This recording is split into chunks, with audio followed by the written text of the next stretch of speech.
really looking forward to a thick day of retreat and big think reflection over the course of the day, starting with a conversation this morning that's going to stir the pot a little bit. We're going to be talking about Dr. Kermit Roosevelt's book, The Nation That Never Was, Reconstructing America's Story, which gets into it around the founding and ideas around Reconstruction. I want to say just a brief word about the person for whom this forum is named, who's a long friend of Pete Wehner's, a long friend of mine, who died in 2017 of pancreatic cancer. And you may have read a little bit about him, but just because this gathering is sort of convened in his honor, and he was a person who really loved young people and finding talent and helping the city. He was here faithfully as a vice president of Ethics Public Policy Center for like 35 years and was just a beloved friend to many. There is this compilation of tributes written by a bunch of journalists about Mike that you can find on the EPPC website. He was also funny. He told a story one time about working for Chuck Colson, one where he was got mugged by reality and fought back against the guys who broke into his hotel room and said, I need those ties for a meeting tomorrow. Like, leave me a tie, He would fight back. He also carried the cigarette for Chuck Colson when he'd have some meeting with a donor in Chicago, and donors would come around the corner, and he'd say to Mike, who was his assistant at the time, hold this, and Mike would be like, put it in his pocket. No, man, he'd sort of burn himself. He had a lot of stories that were clever and funny and a joy to hear about at gatherings. His wife Jenny will be joining us tonight, along with about 20 or so DC-based journalists, some of whom have schedules being adjusted because of the Trump trial. But he loved young people. He was open-minded. He was interested in faith that went deeper than politics, which is a subject that, again, Pete has been writing a good bit about recently, sort of faith first, that can help us make sense of the world. And of course, we're basically gathered at a time when institutional trust is quite low. Kermit has written a book that you might find a bit to be radical as we get into it, because he's going to make the case first. But we think that Faith Angle is the perfect place to sort of have a big think and get into it. So let me introduce these two speakers to you quickly, and then we'll have a conversation about whether our perception of the founding ideals of the country, equality, justice, opportunity, are fundamentally flawed in some way. Kermit Roosevelt is the David Berger Professor for the Administration of Justice at Penn, where he's focused on constitutional law and conflicts of laws. He has published a couple of scholarly books before this one with Yale Press in 2006 on judicial activism, another in 2010 on legal conflicts. He has published broadly the Virginia Law Review, Michigan Law Review, Columbia Law Review, a lot of peer-reviewed places. He's also written two novels, one called In the Shadow of the Law from Farrar Straus in 2005, and a second one called Allegiance in 2015. He was selected by the American Law Institute as the reporter for the third restatement of conflict of laws in 2014. So Kermit's going to speak first about the book Argument, and then Pete Wehner. Peter Wehner does many things, and many things well, as you'll soon hear. He was a speechwriter in the George W. Bush administration. He co-authored a beautiful book with his friend, long friend and colleague, the late Mike Gerson, in 2010 called The City of Man. The subtitle, Religion and Politics in a New Era. He wrote a book called Wealth and Justice in 2010. He wrote most recently a book in 2019 called The Death of Politics, How to Heal Our Frayed Republic After Trump. Pete is today a senior fellow at the Trinity Forum, and he contributes regularly as an opinion writer at the New York Times, writes regularly as a contributing writer for the Atlantic. His works appeared at the Wall Street Journal, Washington Post, National Affairs, and a lot of other places. So I just want to name quickly that Pete is a faithful friend to Faith Angle. He actually was the person that Mike asked to run it when Mike died. On his deathbed, he asked Pete to do it, and Pete kept it going strong for a year before pivoting back into a lot of intellectual work. So it's a real honor to have you both here. We're going to hear first from Dr. Roosevelt and then from Pete Wehner. Kermit, the floor is yours. Thank you so much. It's really a privilege and an honor and a delight to be here. And thank you all for coming. So I'm going to try to give you, I guess, like half of the argument of the book, because we got another panel. So I'm going to do part of it now. And it's maybe useful to start by saying something about the problem that I think the book is trying to solve. Because this did start as sort of an intellectual exercise. Like I read the Declaration of Independence one day and it struck me in a particular way. And I was like, I wonder, what happens if I go down that path? But I ended up thinking of it as an attempt to solve a particular problem, which I would describe by saying our national story isn't working anymore. So what do I mean by that? Well, a national story, what I mean by that is a sort of agreed upon version of our history that is supposed to tell us who we are as a nation, as a people. And it's supposed to tell us what we should believe, what we should be willing to fight for, who our heroes are, the people we look up to, who the villains in history are, the people we look down on. And fundamentally, it is supposed to inspire us. It's supposed to call us together to make sacrifices in the name of shared ideals and our American identity. And my thesis is that we had a story that was doing this, and I think part of the argument is it never worked as well as some people thought. But we had the story, what I call our standard story, and now it's not working. It's not working because people today, particularly younger people, are rejecting it. They think that the story they're being told is not accurate, and if you make it accurate, it stops being inspiring. And then it doesn't work because the standard story is supposed to inspire. So what is this standard story? It should be familiar to you. This is what politicians say. If you listen to political rhetoric about who we are as Americans, you find it in lots and lots of presidential addresses. And the basic idea, the key for me, is this idea that our fundamental American values, by which I mean basically liberty and equality, are there at the beginning. In the founding, 1776, they're the seed from which founding America grows. They're the heart of this new nation. So they're stated in the Declaration of Independence. Most notably, all men are created equal, and also, inalienable rights, liberty, that stuff. And then they're fought for in the Revolution, so we got a war for these ideals. And then we've got the Constitution written in 1787, making them into our highest law, right? Taking these ideals about natural rights and equality, making them the force of law. And then American history is the story of progressively trying to make those ideals real. And it's supposed to be a story of progress, so we sort of admit there are steps back, but mostly it's steps forward. And the heroes are the people who champion those ideals, like Martin Luther King, 1963, March on Washington, I Have a Dream speech, saying, live out the full meaning of all men are created equal. And Abraham Lincoln, 1863, Gettysburg Address, saying we're a nation dedicated to the proposition that all men are created equal. And then, of course, Thomas Jefferson, 1776, writing those words. And the point of the standard story is continuity, right? We are the same nation with the same values at all of those moments. At each of those moments, Americans are coming together to fight for equality in the name of the Declaration of Independence. So the question is, does that strike you as convincing? Well, I don't know. And I went backwards in time. I was saying 1963, then 1863, then 1776, to try to make the transition a little less jarring. And I don't know how jarring it would have sounded to you if I'd said, our heroes are people who champion equality and liberty like Thomas Jefferson in 1776. And the degree to which I find it jarring has something to do with having thought sort of obsessively about this for 10 years or so. But my view now is Thomas Jefferson was really kind of a creep.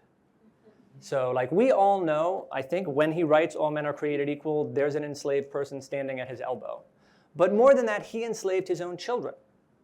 And I think that it is difficult to hold him up as an embodiment of American ideals if you want people to think American ideals are good. And that's the problem that I think we're facing now. This is a view that increasingly young people are holding. So we have this dilemma because on the one hand, right, we want to be truthful about our past. What's the point of just making up a story if it's not based in reality? But also, we want to be positive and patriotic, right? We don't want to teach children that America is bad. Because what's the point of that? Like, how can you have a nation if you're teaching your school children that it's bad? So that's the problem. What's the solution? One thing you could do is you could try to defend the standard story, and you could require teachers to teach it. And there's a Florida law that does exactly that. It says American history shall be presented as the development of a nation based on the universal principles of the Declaration of Independence, which bans my book. And you could try to exclude other viewpoints. You could ban the 1619 Project and other revisionist accounts. And that, I think, is a large part of what's going on with all the anti-CRT laws. So that, I think, is a bad idea, right? Because I'm not in favor of censorship, and I don't think it's going to work anyway. So in terms of where this book fits into all of the larger conflict that's going on, one thing that's going on is the founders are good versus the founders are bad. And I'm actually not trying to participate in that debate. I'm not saying the founders are good. I'm not saying the founders are bad. What I'm saying really is they're not our founders. Then there's another sort of broader debate, which is America is good versus America is bad. And I think that's sort of an oversimplification, and I don't think 1619 is saying America is bad. But if you understand it that way, America is good versus America is bad, I am definitely on the America is good side. What's radical about the book is the America that I'm saying is good is not quite the America that you might have grown up learning about. So to situate what I'm saying in terms of historical scholarship more generally, 80% of what I'm going to say, this panel, next panel, is kind of straight down the middle, accepted by mainstream historians. It's conventional wisdom very solidly supported by the historical research. And then 20% is kind of radical. And the 20% is really just, to me, things that follow pretty clearly from the accepted 80%, but that we haven't really been willing to accept until now. So here's one example of the radical 20%. The Declaration of Independence, as it's understood in 1776, does not contain our modern ideals of liberty and equality, and is not even inconsistent with slavery. So that might sound surprising. Nowadays, we certainly think of the Declaration as stating this broad principle of equality. We think of it as an anti-slavery document. And we think of that, think of it that way because we understand all men are created equal to mean something about how the government should treat people in society. It should treat them equally, or with equal concern and respect. And that's what Martin Luther King is saying in 1963, and it's what Abraham Lincoln is saying in 1863, but it is not what Thomas Jefferson is saying in 1776. So in 1776, the people who are writing, and most of the people who are reading the Declaration, understand the phrase all men are created equal as a shorthand invocation of Enlightenment social contract theory, which was the dominant political philosophy of Jefferson's day, widely understood, so well known that you could have this shorthand invocation, people would understand it, and you could put forward some of the broad claims as self-evident truths, which is what Jefferson is saying. And what it means to Jefferson and his contemporaries is, in a world with no government and no laws, no one would have a duty to obey anyone else. So it's about where legitimate political authority comes from. And it's saying if people just popped into being in a world with no government and no laws, there would be no legitimate political authority. So what's the point of that? It's a rejection of the divine right of kings.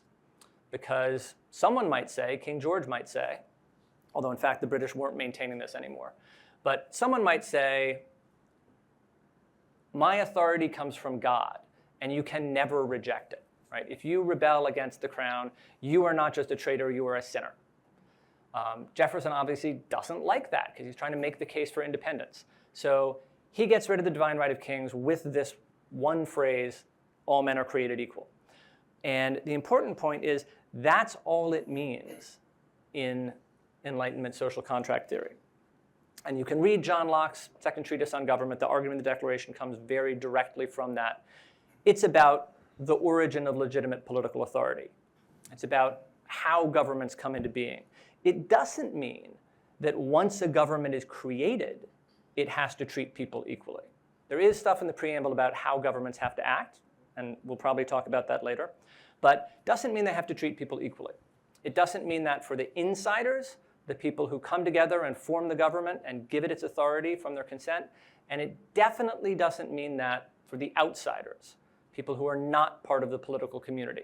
And that's why it's actually philosophically consistent for the colonists to simultaneously say, King George is trying to make us into slaves. That's a terrible thing, right? And it is a terrible thing because the government is supposed to protect the rights of the people who form it.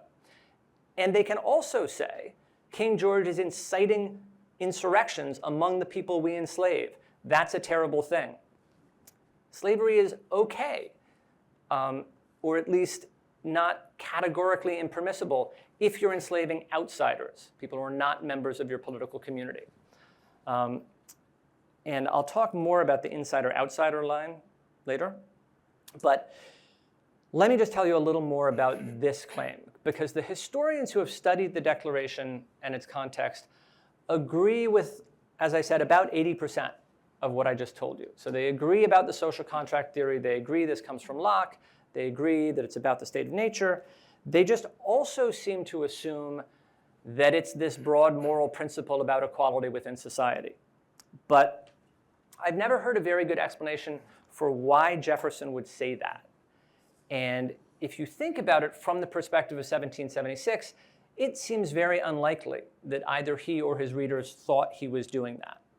So one, does it make sense to start with a principle that criticizes slavery? No, because that brands the colonists as wrongdoers.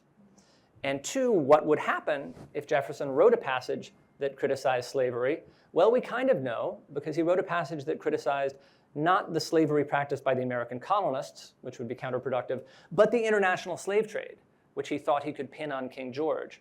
And the Continental Congress took that out because it hit too close to home. So if they take that out, does it make any sense that they would leave in as the first self-evident truth the principle that criticizes slavery? Probably not. And if they had, it would have been controversial. And again, the historical evidence on this is good. If you look at the reception of the Declaration in 1776 and following years, people didn't pay a lot of attention to the preamble. They didn't think all men are created equal was significant, which they would have if it was this novel, broad moral principle. So I'm saying the Declaration didn't have the ideals that we now find in it, which makes it seem unlikely that the Revolution was a war for this concept of equality under law. And if you look at the Revolution in the context of slavery, you can kind of see this. So what's going on with the Revolution and slavery? Well, neither side is fighting to end slavery. And we want to say, right, the Revolution is ideologically a war against slavery. Gordon Wood, famous historian, says, slavery was practiced everywhere without substantial criticism until the American Revolution made it a problem for the world. But this doesn't make a whole lot of sense. What's happening during the Revolution? Neither side is fighting to end slavery. It's not an abolitionist war. But the British are undoing slavery where it's convenient for them. And they are arming the formerly enslaved. And they are dressing them in uniforms with sashes that say liberty to slaves. And the Americans are saying, in response, this is about the worst thing you could ever do. So there's a member of Parliament, a man named David Hartley, who proposes to Benjamin Franklin and also on the floor of the House of Commons, here's a way to end the war. We will repeal all of the acts passed after the French and Indian War, all of these taxes that the colonists hate so much, in exchange for one thing, which is you, the colonists, promise to give enslaved people a right to trial by jury as a first step towards abolition, which is his goal. He's unambiguous about that. Abolish slavery everywhere. And Benjamin Franklin, who is one of the best founders, I think, way better than Thomas Jefferson, invented swimming flippers, lots to like about Franklin. Franklin writes back and says, by inciting slave rebellions, you have proven yourselves unworthy to rule us. There is no going back from that. Now, whenever I say things like this, I do get pushback. And I benefit from pushback because it makes me look into things more. And I learn from that. So people say to me, come on, even in those early years, there were some people who understood the Declaration differently. And that's true, right? I looked into it. The important question, though, is who are those people? Are they the founding fathers, or are they more the dissenters and outsiders? in founding America. And you can get a sense of that by, one, looking at the documents where the colonists speak with one voice. Like, what can all the 13 states agree on? So that would be the Declaration of Independence, which does, at the end, you probably know, have this complaint that King George is inciting rebellions among the people the colonists enslave. Or the Treaty of Paris, which ends the revolution, where one of the conditions is that the British will depart North America without carrying away, in quotes, the treaty says, any Negroes or other property of the inhabitants. Right? So that's what the states think about slavery. The British must give back the people that they have given freedom to. And the British, to their credit, defy that treaty obligation. They keep their promise to the formerly enslaved, and the American diplomats pursue that for years, demanding compensation. Or you could get a sense of it by looking at the correspondence between Benjamin Banneker, a free black man, and Thomas Jefferson. So Banneker writes Jefferson in 1791 saying, here are some astronomical calculations that you might find interesting, and by the way, don't you think all men are created equal means slavery is wrong? Asks him that exact question. And Jefferson writes back, he expresses polite enthusiasm for the astronomy and says not a word about all men are created equal. And actually, Jefferson never again used that phrase in any letter, speech, diary, or essay that we have found. Like, we've got a lot of stuff digitized, you can do the word searches, he never used it. Neither did John Adams, Benjamin Franklin, James Madison, Dolly Madison, Alexander Hamilton, or John Jay. They just didn't use that phrase. You can look at 26 volumes of letters of the delegates to Congress from the years 1774 to 1789, and there are a few uses of the phrase right before July 4th, 1776, where they're talking about the Declaration of Independence, and 0 afterwards. So in terms of the meaning and the significance of all men are created equal, the people pushing this broad understanding in founding America are really the outsiders. Then the last part of the standard story, Constitution written in 1787, this has really nothing to do with the natural rights that the Declaration of Independence is talking about. So the 1787 Constitution has no provisions that protect individuals from other individuals, which is what you do if you're a government trying to protect natural rights. Right? As the Declaration of Independence says, you got your natural rights, they're not secure, other individuals might interfere with them, and that's what governments are supposed to protect you from. So the Constitution doesn't protect individuals. The national government that the Constitution creates doesn't do that either. Congress could not then, Congress in fact cannot now, pass a law that just makes it a crime for one American to kill another. So the most basic protection of your natural rights, protection of your life, is actually beyond the power of the federal government, except in some special situations that make it an issue of federal concern. And that's because the 1787 Constitution, to an extent that we've really kind of forgotten, is not about individual rights. It's about interstate cooperation. It's about making the states pull their weight. It's about international relations. But for most individual to individual interactions, whether one person is violating another person's natural rights is just not a matter of federal concern. It's all left up to the states, except for the issue of slavery. So that's a violation of natural rights that the Constitution pays attention to, not because it's concerned about liberty, but because it's concerned about interstate friction. Right? Slavery is a source of interstate friction. And the Constitution reacts to that friction by trying to manage it. And it manages it mostly by rewarding and protecting slavery. So it protects the international slave trade until 1808. It abridges free state sovereignty by requiring them to return fugitives. And it tilts the whole national government in a pro-slavery direction with the Three-Fifths Compromise. So directly, this means that slave states get more representatives because they can count 3/5 of their enslaved population. Then, because a state's number of electors is determined in part by its number of representatives, slave states get extra voice in the selection of the president. And then, because the president appoints judges, you get a pro-slavery bias in the judiciary. So that's the Three-Fifths Compromise. And one more thing.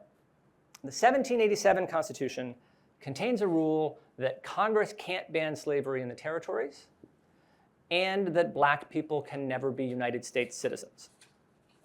Now, I say that And then depending on the audience, like depending on how much constitutional law you know, some people react, wait, that's not the Constitution. That's what the Supreme Court said in Dred Scott. And everyone knows that Dred Scott is wrong. And first, yes, that is Dred Scott. So it's not written out in so many words in the Constitution. It's an interpretation of the Constitution by the Supreme Court. But two things to think about here. One, is Dred Scott wrong? So if we're just trying to understand the 1787 Constitution, I think, yeah, it's pretty clear Dred Scott is wrong in saying Congress can't ban slavery in the territories. Because Congress was doing that as a compromise, making compromises between states. That's the sort of thing Congress is supposed to do. I'm much less sure that Dred Scott is wrong in saying black people can never be US citizens. The arguments that Tawny gives, and we can talk about it more if you're interested, in support of that are actually not so bad, I think, as a matter of constitutional interpretation. So in part, I think Dred Scott is a bad reading of the 1787 Constitution. In part, I think maybe it's a good reading and a bad Constitution, because there are bad pro-slavery provisions in that 1787 Constitution. Right? I just listed them. But second and more important,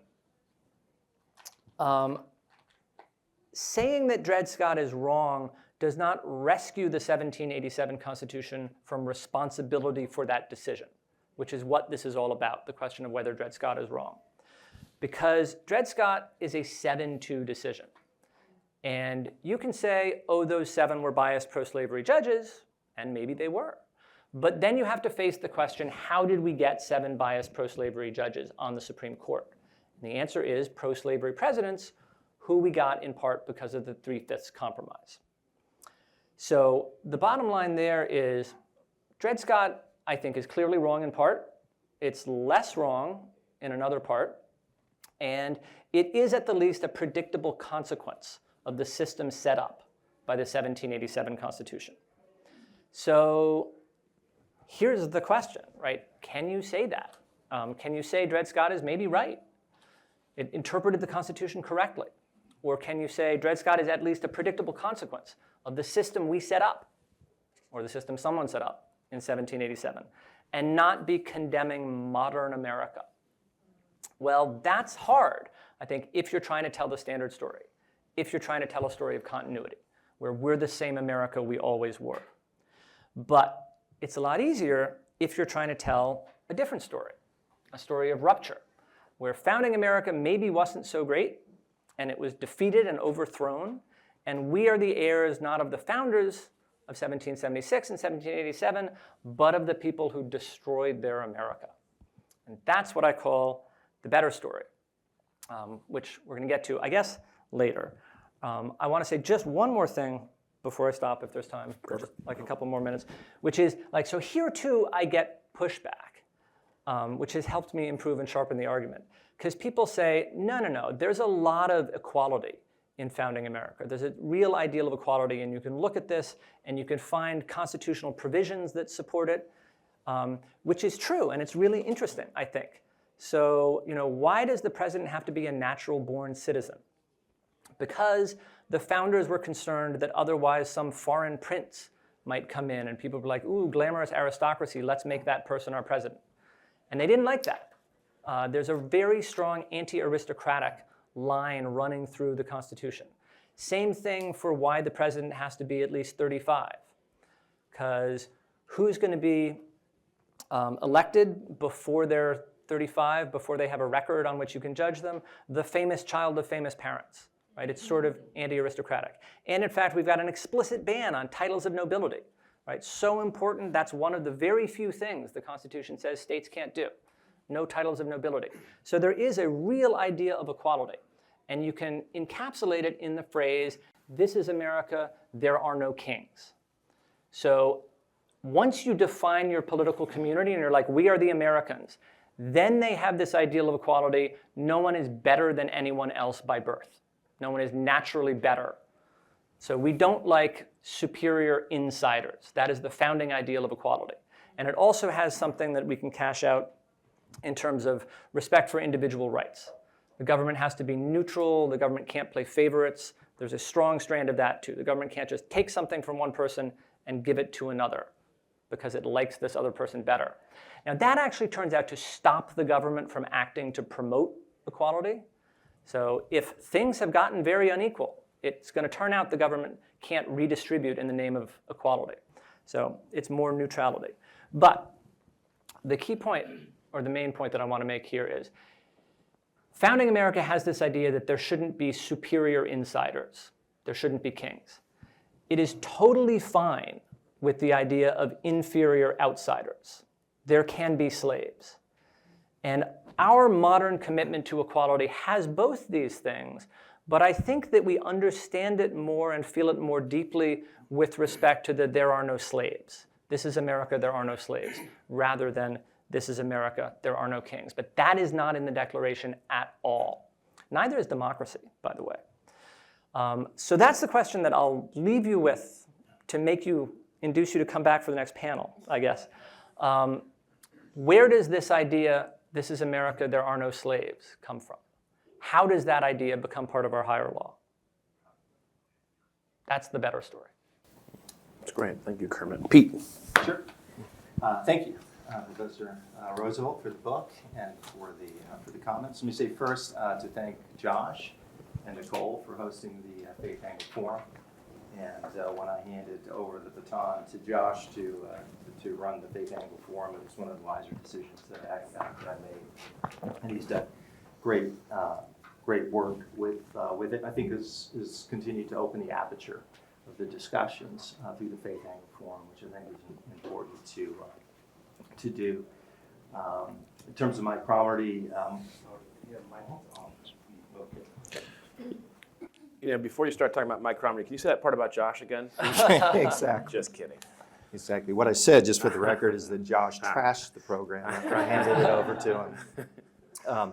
Yeah, Mike was a good friend of mine, and the Faith Angle Forum really was his brainchild. He was a delightful human being, interested in things. The most ADHD person I ever knew. He used to walk into my office, and when he wanted to talk, and he would begin to pull books off my shelf and begin to take folders off my desk and look through them. Like there was nothing that he didn't want to read, or nothing that was off limits to him. But the best job that Mike ever had, apart from Faith Angle Forum, was he was a mascot for the Philadelphia 76ers. That's true. Which I'm sure he would have been happy with for this season. I was asked by Josh to read Professor Roosevelt's book and respond to it, which of course I was happy to do. I'll begin with a qualifier, which is I'm a reader of history. I'm an admirer of historians, but I'm not myself a historian, and I'm sure that'll become clear over the next hour or so. I agree with Professor Roosevelt that it's a bold book and that it challenges certain assumptions, which I think are worth challenging. I think this is how enlightenment happens, how learning and understanding happens, how calibration and recalibration happens. So even if you don't agree with all that Professor Roosevelt writes, and I don't, it's important to hear that perspective, even if only to encourage people to reacquaint themselves with the founding era and think these things through. I agree with him when he calls the standard story or his argument that it lacks nuance and precision, and that the standard story can be too idealized. I think I experienced that in my own life, in my own education, when I think about social study classes that I took when I was a junior and senior. There was a lot that was missing. I think it was too idealized, and I think there were parts of American history that were given short shrift. And so I think we're in a better place now than we were then, because I think we're seeing things more truthfully now than we saw then. I also agree with him that the Gettysburg Address and Reconstruction amendments, he didn't touch on that as much in his remarks just now, but he does in the book. And he may talk about that more in the second panel, that those things did advance justice and American ideals and could be looked at in some respects as the refounding of America. The Reconstruction era in particular is not studied nearly enough, I would say, in high school, middle school. It's thought of among some as the most controversial and least understood era in American history. and its achievements were amazing. There were particularly the troika of amendments that came through at that time, 13th, 14th, and 15th, but there was much more to it than that. And finally, this is in the book, the power of narrative and stories, which is one of the topics of this session, and I'm going to return to that at the end of my remarks, because narrative and story is important. But let me now highlight several disagreements that I have with the nation that never was. The first is the claim by Professor Roosevelt that the Declaration was not about rights at all. It was about independence. And my sense is, I would say that it was both. It was about independence, certainly, but it was also about rights. And I think to argue, as he does, that it was not about rights at all means you have to insist that the words mean something else than what they say, which is possible. Unalienable rights, the first two paragraphs of the Declaration. You'd have to argue that around half of the 13 colonies that moved for emancipation almost immediately after the signing of the Declaration were doing so for reasons unrelated to the Declaration, which I suppose is possible. You'd have to argue that everyone, from Pulitzer Prize-winning historians of the American founding to figures like preeminently Abraham Lincoln, but also Frederick Douglass, and Martin Luther King Jr. and Barack Obama and countless others, got it wrong, and got it wrong not on the margins, but that they got it wrong fundamentally. Again, that too is possible. I just don't think it's likely. I would just add on that second point about the movement after the Declaration that a couple of things on that.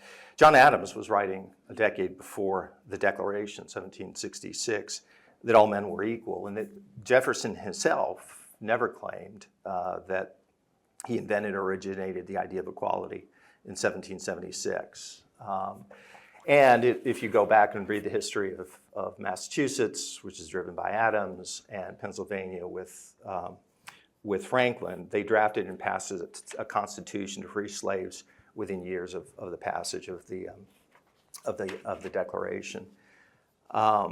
There are some, like Professor Roosevelt and Pauline Maier, who was a distinguished historian and a person whose work Professor Roosevelt relies on and credits, who took on what they perceive as the mythology that had come to surround the Declaration. In her book, American Scripture, she suggests that the people in 1776 saw the Declaration as simply an announcement that America was now independent and a rationalization as to why.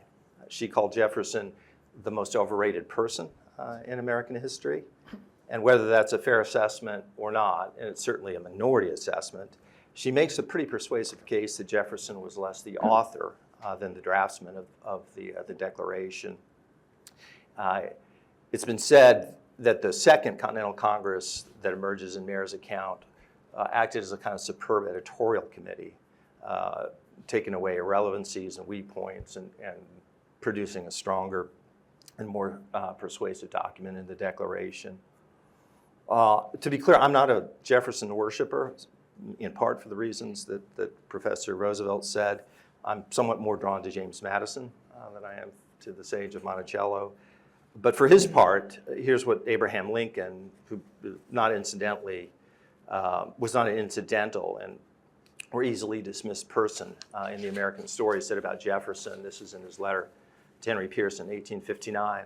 All honor to Jefferson, to the man who, in the concrete pressure of a struggle for national independence by a single people, had the coolness, forecast, and capacity to introduce into a mere revolutionary document an abstract truth applicable to all men in all times, and so to embalm it there, that today and in all coming days it shall be a rebuke and a stumbling block to the very harbingers of reappearing tyranny and oppression. And that leads to my second point, Professor Roosevelt's claim that it's been very harmful that we locate our fundamental values in the founding, and that's a theme that appears again and again in his book. But it's worth noting that many of the greatest figures in American history and those who belong in the pantheon of justice argue precisely the opposite. That argument that America's fundamental values are located in the founding has been made time and time and time and time again. It's one of the through lines through American history. That doesn't mean it's true or it's accurate. It could be that it's a false notion and it's been repeated ad nauseum.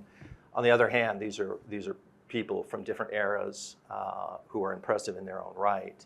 And when you have basically all of them lining up making that argument, I think it's at least an indication that it is not on its face an absurd argument or an easily disproved argument to make. In any case, slavery didn't begin with America. It was as old as human history. It's existed thousands of years without substantial criticism.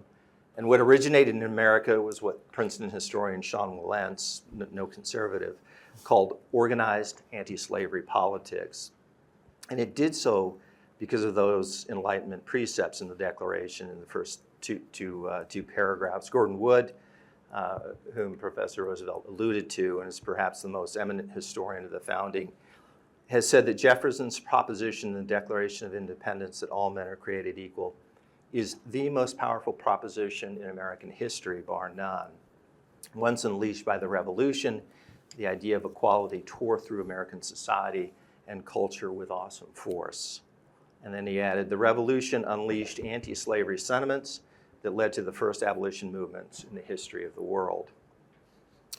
There's a reason why, as Wood has pointed out, that Southerners like John C. Calhoun spent so much time in the decades of the 1830s and 40s trying to prove that the Declaration's proposition that all men are created equal was the most false and dangerous of all political errors, even though it was a proposition repeated daily as an established and incontrovertible truth.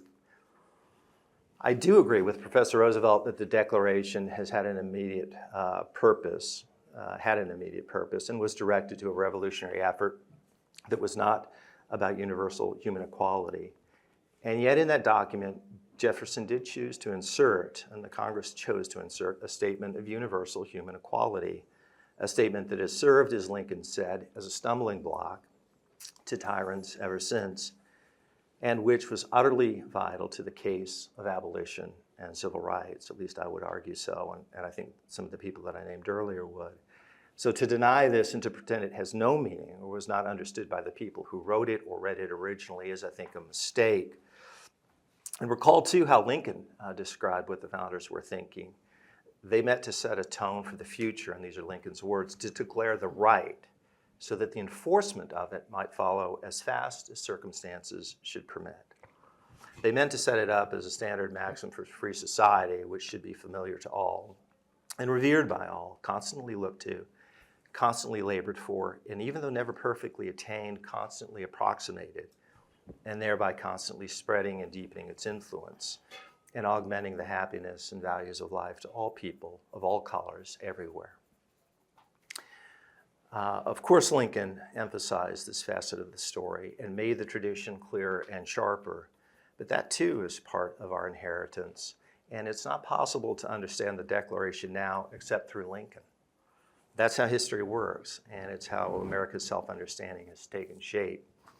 I don't think it's right to suggest that because Lincoln took up those words and turned them into the American creed, that they had no meaning before or should have no meaning now. But perhaps I'm mistaken about that, and perhaps Lincoln was too, and so were many others. Professor Roosevelt also writes, Reconstruction was not a fulfillment of the ideals of the founding, but rather a repudiation. We modern Americans are not the heirs of the founders, but of the people who overthrew and destroyed that political order. Another way to think about this, a different way to think about this, is that the worst aspects of the political order of the founders were destroyed, and they were destroyed in part, not in whole, but in part, by invoking the ideals of the founders as set forth in the Declaration. I believe, as Lincoln believed, and as Martin Luther King believed, and as John F. Kennedy believed, and as Barack Obama believed, that we are heirs of the founders. That doesn't mean that they were perfect. They clearly were not. It doesn't mean that what they created couldn't be improved upon. It clearly could and was. And it doesn't mean we shouldn't be shaped by events different than the founding. We have been, and it's good that we have been. But I would suggest something quite important started with founders, and that the enormous progress we've seen take place in our country in my lifetime is not based on those who repudiated the ideals of the founding, but by those who celebrated them and sought to improve upon them. According to Professor Roosevelt, America today is not the founders' America, but it can be Lincoln's America. Yet Lincoln himself argued that his America couldn't be understood without appealing to the ideals of the founders. It was Lincoln who said that he never had a feeling politically that did not spring from the sentiments embodied in the Declaration of Independence. I also think it's hard to argue the Declaration had no role in the abolition of slavery, if only because the central figure in defeating slavery, the central figure in prosecuting the war against the Confederacy, was by his own testimony so powerfully influenced by the Declaration. Again, Professor Roosevelt may well be right, but for him to be right, some of the greatest historians of the founding and many of the greatest figures in American history have to be wrong. So I'd encourage you to read Professor Roosevelt's book. I'm glad I did. And those who challenge his thesis as well, to determine for yourself as best you can whose version of events is the closest approximation to truth and reality of things, and to do so without any predetermined ideological commitment to the outcome.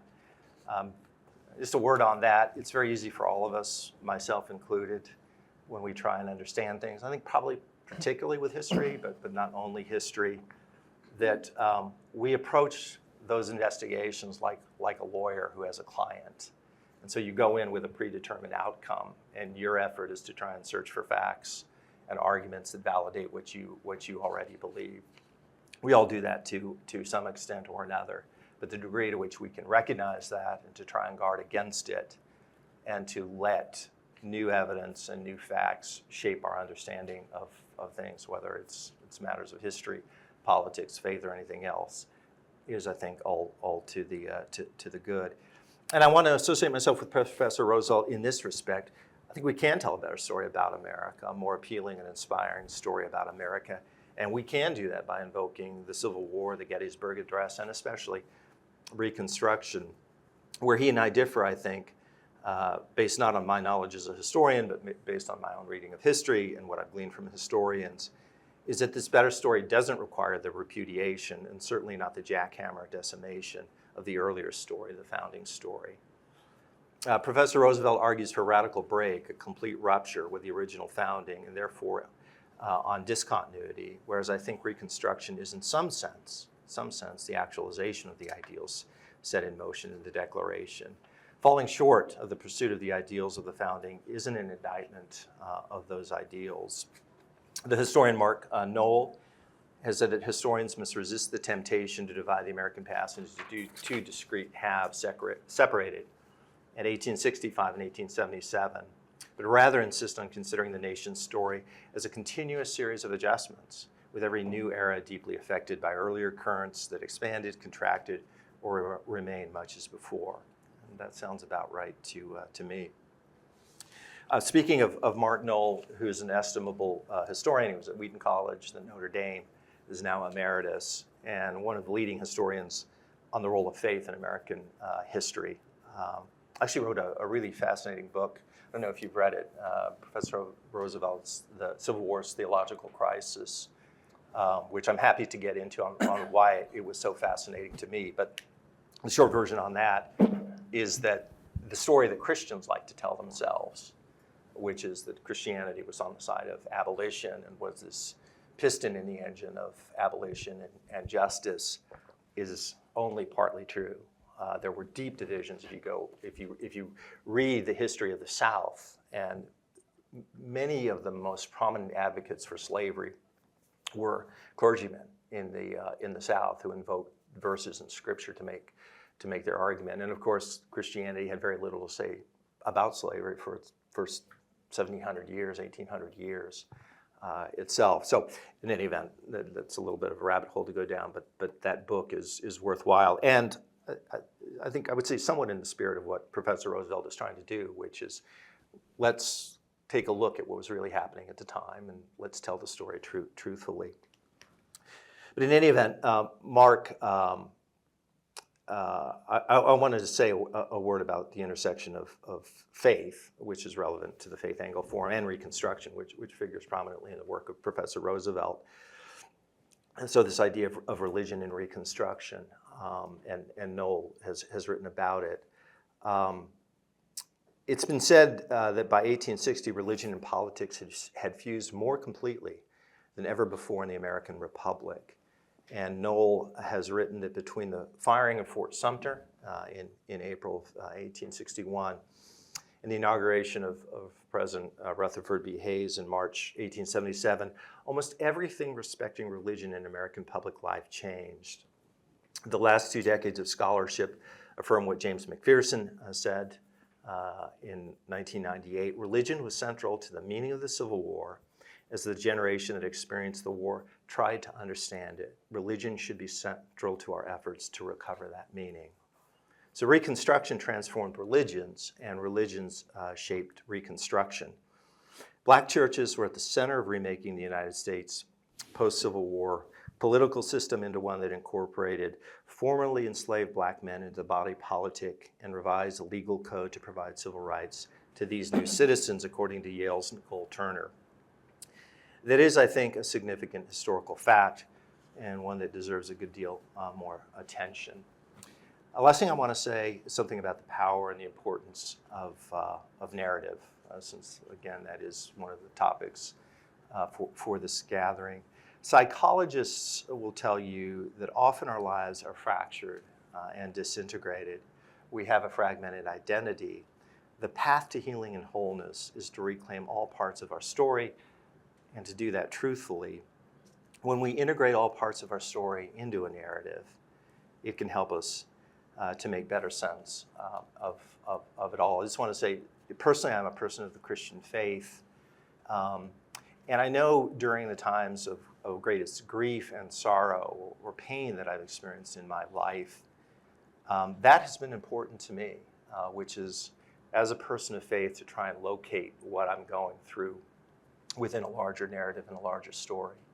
And of course, people who don't share my faith would say that narrative and that story isn't true, and they may be right about it. But I think it does speak to something within us of the need to put coherence into disparate events and to tell ourselves certain stories. So what's true of individuals is true of nations, and I do think this is a keen insight from Professor Roosevelt. Narratives, storytelling have shaped human culture throughout our history. Think about religious parables, think about myths, think about childhood fairy tales, think about the power of the words once upon a time. The earliest humans huddled around to listen to shamans and elders telling imaginative stories by which they made sense of their world and their lives in it. In modern times, virtually every American president has attempted, in his words and in his speeches, to place America into a meta-narrative, which is almost always tied in some way or another to the Declaration. And as a presidential speechwriter, that's something about which I know. These stories reflect our beliefs and ideals. They remind us of what we aspire to be. They create social norms and moral rules. Psychological research also tells us that narratives enhance our capacity for empathy and imagination, fostering a deeper understanding of the human experience.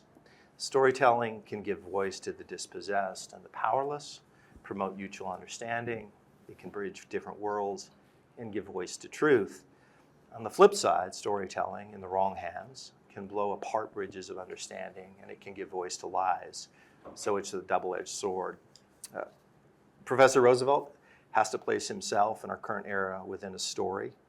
It's what his book is about. So do I. So do each of you.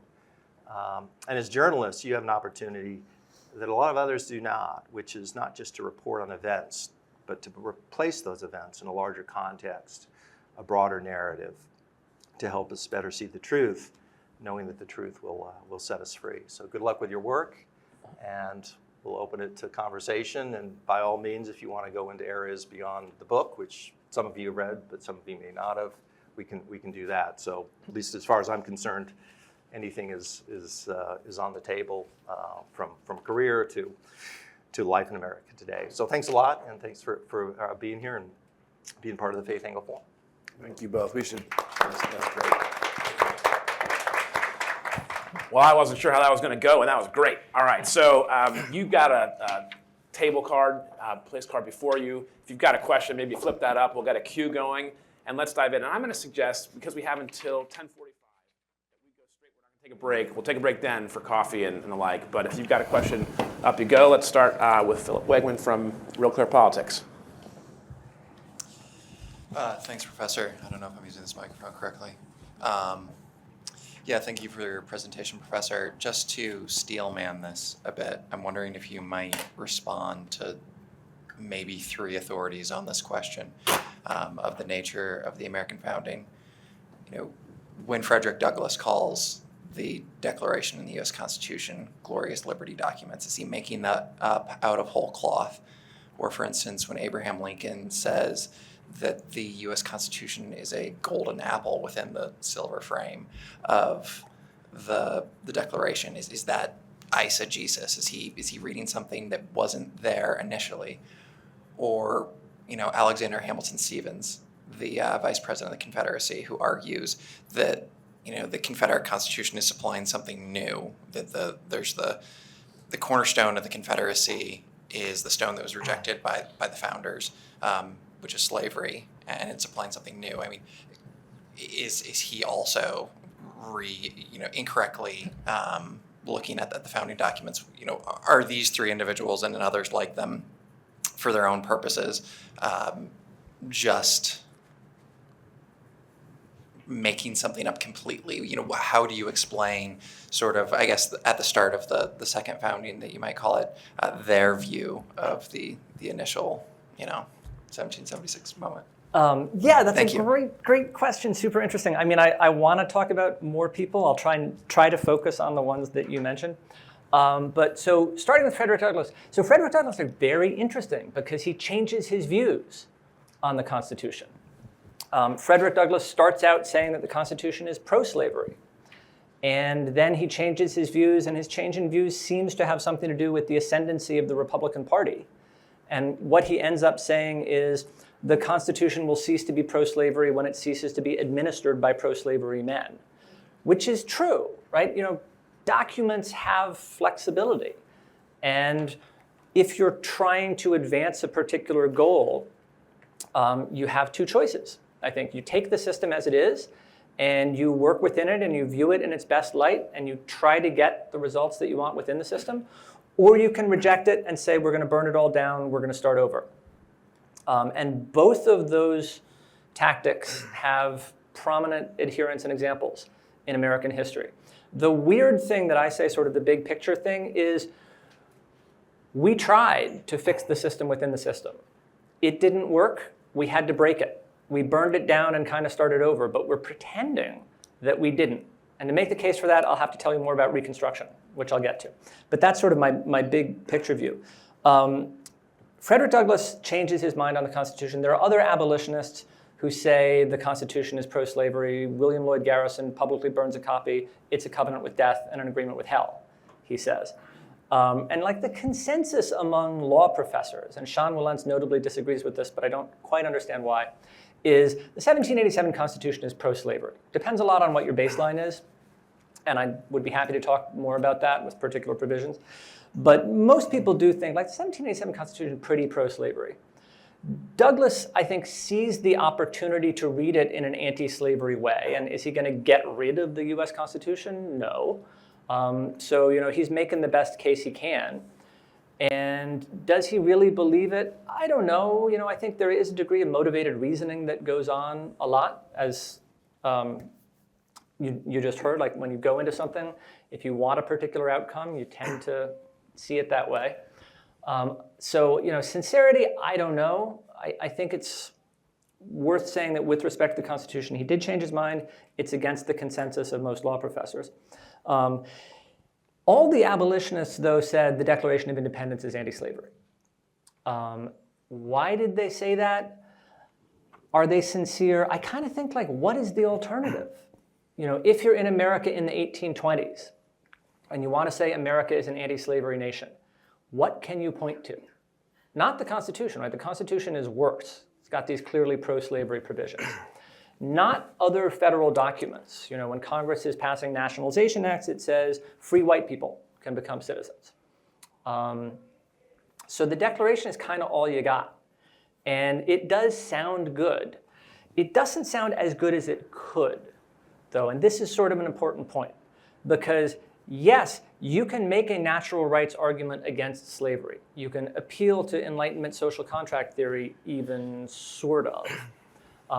John Locke, I think it's worth pointing out, did not say slavery is categorically wrong, right? Following Locke doesn't mean you don't believe in slavery. Locke actually said slavery can be justified.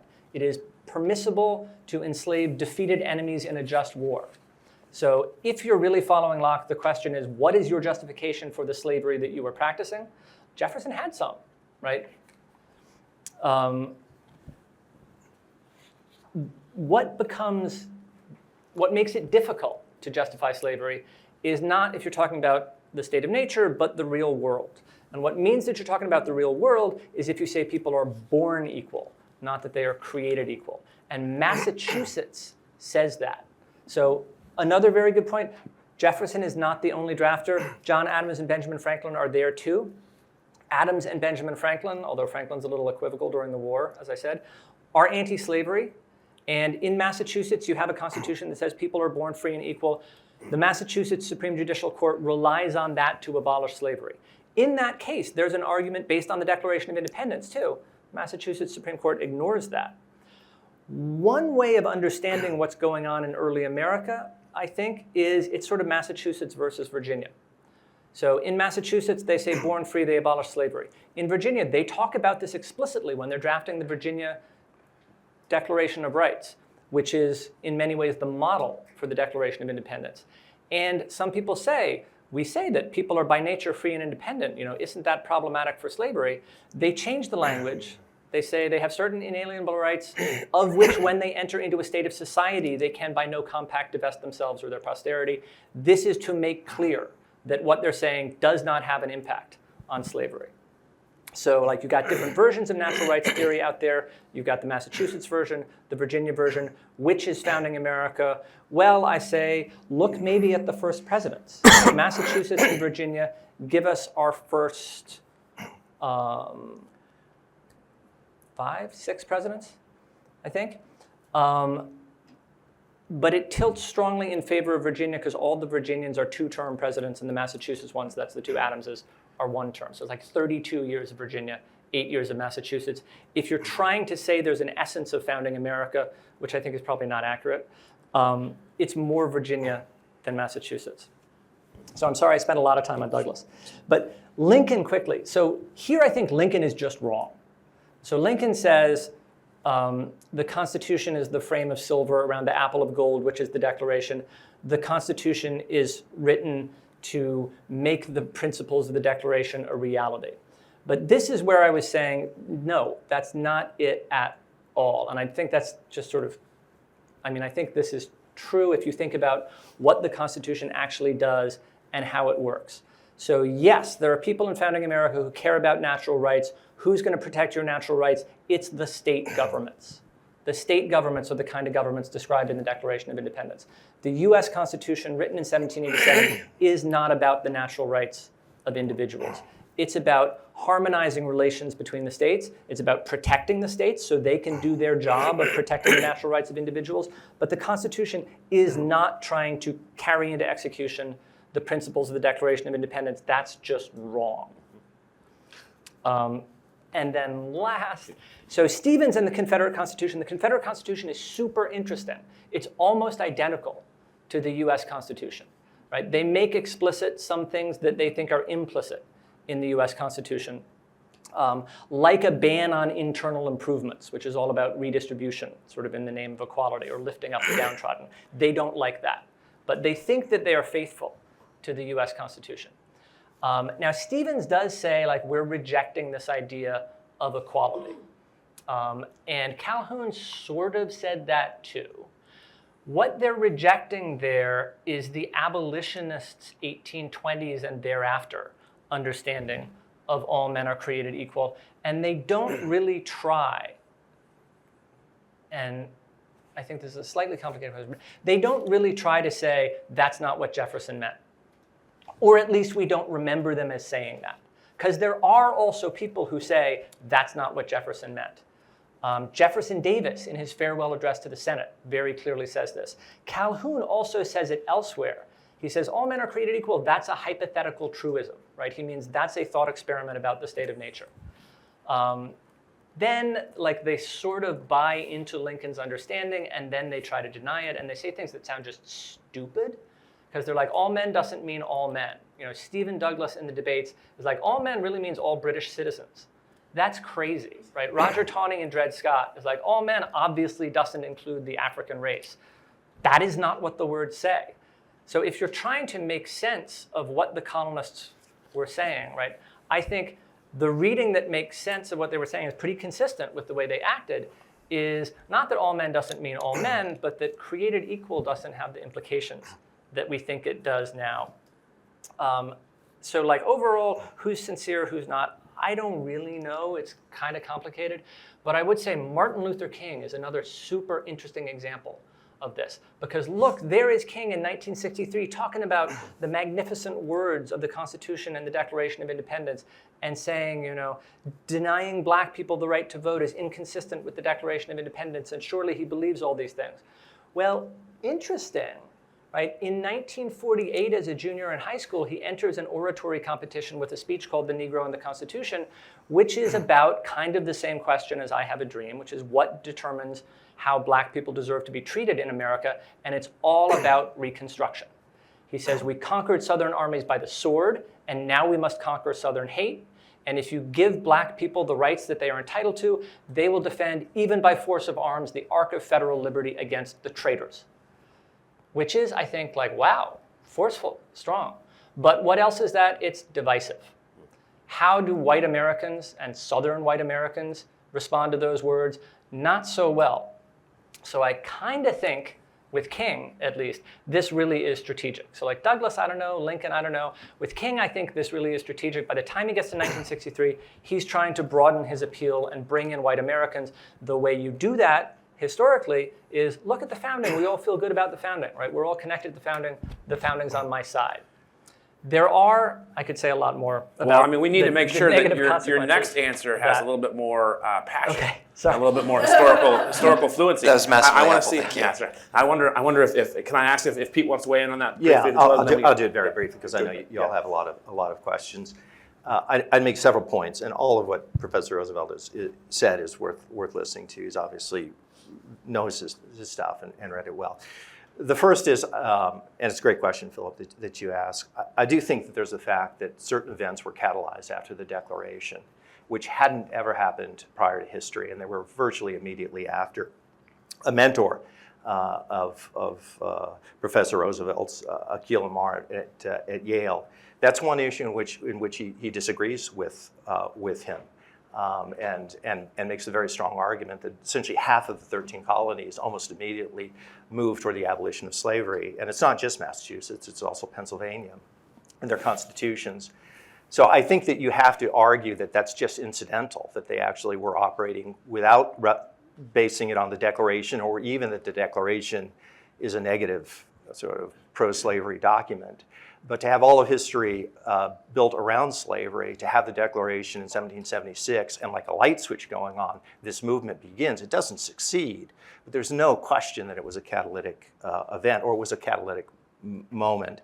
The second thing is, I think that's right. I mean, you have to go through and you have to give an explanation for Lincoln and for Douglas and for King and for Obama and everybody else, as well as Pulitzer Prize winning, Bancroft winning historians, that they all got it wrong, and that they've gotten it almost transparently wrong, whether it was because they were wrong or because they had to adjust their sights of what the reality force. I just think that isn't persuasive to me, and I think if you read their arguments, including Lincoln, the fact that Douglas changed, I think, is to his credit, not a criticism. As far as Martin Luther King, he said that in 1848. He was still in his teens.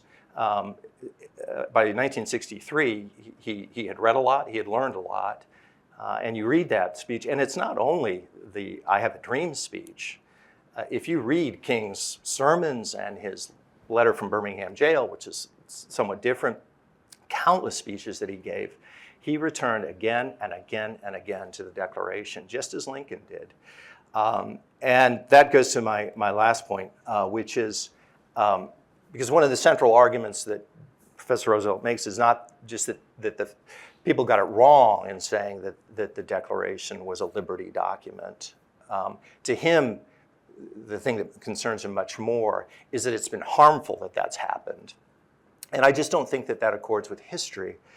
You just take two events, which is the abolition of slavery and the Civil War. Now, on the abolition of slavery, there's no question that it was a war that ended slavery, not words. But the words informed the person who prosecuted the war. And the person who defeated slavery, the Confederacy, Lincoln, again, kept coming back again and again and again to his interpretation of the Declaration in a way that's antithetical to what Professor Roosevelt argues. And the other one is the Civil Rights Movement, which I think is generally understood and rightly understood as a great moment, difficult moment. But whether rightly or wrongly historically, that movement was based on the Declaration, and it succeeded. So I think the argument that the Declaration is a liberty document, that view is not just wrong, but malicious, that it's done enormous damage, is belied by the events that it helped inspire, which was to advance us more toward liberty. Anyway, we got a lot of other questions. It's great. Okay, we got 5 of you on the list. Brianna Frank, Leah Danelia, Harvest Prude, Jonquilyn Hill, and Lauren Constantino. So Brianna from USA Today, you're up. Thank you so much for this discussion. I am interested in the idea of a national story, and I'm wondering to what extent you think a new national story can sort of permeate the American public when it seems that people are so siloed, both in terms of social media, news media. We've talked about in various discussions that there's not even a sense of a shared reality. We're seeing that with, certainly in politics and elections. But I'm wondering, again, to what extent can we have a shared national story? And also, if that's a project that is worth pursuing, what mechanisms would be effective in disseminating that when, as I mentioned, people are so siloed and, everyone sort of has their outlets that they turn to and their own social media algorithms. So what would actually be effective at reaching, a large portion of the public? Go ahead. I'll let him. You got it, Kermit. Okay, I'm gonna make this shorter. Sorry. It's great. So can we have a shared story in our current information ecosystem? Honestly, I don't know. That's a difficult question. I am not trying to address it here. I think it's worth thinking about. But if we wanted a different story, would we be able to move to that? How would we do it? I have thought more about that. So one answer is you go out and you talk and you persuade people. And so my experience, like when I talk to my law students, I think I get like 50% buy-in. When I talk to older audiences, I get less. I usually get like 1 or 2 people saying, hey, that sort of makes sense. When I talk to younger audiences, I think I get more, like above 50%. So part of the answer there is if people have a narrative and a story of America in their minds already, it's hard to dislodge because they interpret it as an attack. They feel defensive. It's hard to get people to be receptive to what you're saying. So my solution to that is, hey, start with younger people, start with students, which I feel a little bit bad about because now I'm confessing I'm trying to brainwash your children. But I think it's for the good. So the answer would be start with high school and elementary education. And it doesn't have to be radical. Let's just talk more about Reconstruction. We'll talk a little bit less about the founding, and we'll see where that goes. Gordon Wood, interestingly enough, says before Abraham Lincoln, when people talked about the founders, they were talking about 17th century founders, like John Bradford. So the idea of the 18th century founders as our founding fathers comes about in large part, he says, because of Lincoln, in like the 1840s and 50s maybe. So we can change our national narrative, and I think we've done it several times. I think after Reconstruction, for a while, after Reconstruction was overthrown, we had a birth of a nation as our national narrative, which is like redemption, the overthrow of Reconstruction is the real birth of America. And I think we can change it again. Very, very quickly, and I think I associate a lot of what Professor Roosevelt said. I associate myself with it. It's a really good question. The new national story is never easy to advance. I'd say it's particularly hard to advance in this moment, and I think this moment is both consistent with other moments in American history and also sui generis. And it's the sui generis part that I worry about, which is not just the polarization or the affect of polarization, but the bubbles in which people live in. And there's a ton of literature on it, and I'm sure you all have talked about it. But the capacity now through the internet and other ways for people to link to conspiracy theories and false studies that validates, and then the ability for conspiracy theorists to create a community, which really had never happened, well, not never, but it was much harder to create a community in the past. You could keep these movements on the fringe, but now, because of the advent of technology, these communities can connect and to grow. And if you ask me, like, what's my major concern for this decade, I would say the assault on truth and on reason. Is really, really worrisome. So it's really hard. People are called to act at different moments, given different challenges and different opportunities. Sometimes you're called to push back and try and prevent awful movements from gaining power or from maintaining power, and to push back against awful narratives and awful acts. And sometimes there are opportunities that are created, and then you have the chance to be able to create more positive ones. I'd say right now, the main task, not the only task, but the main task is to defeat a pernicious, malicious, malignant narrative on the American right, and that has to be stopped and has to be defeated before there's a chance to create a new story. I would say, and I was very, very critical of Donald Trump and his movement as early as anybody. Actually warned about him in 2011 in the Wall Street Journal, called The GOP and the Birther Trap. So he's been on my radar for a long time, Donald Trump. I think he's succeeded in part because he has an easy narrative and one that resonates with a lot of people. And so to defeat it, you have to have a counter narrative that is at least as powerful, but you have to beat it at the ballot boxes as well. I also think that you need leaders who can embody that new narrative, one that's hopeful and uplifting and true, and has the capacity to articulate what those ideals are. Right now, I don't think that person really exists.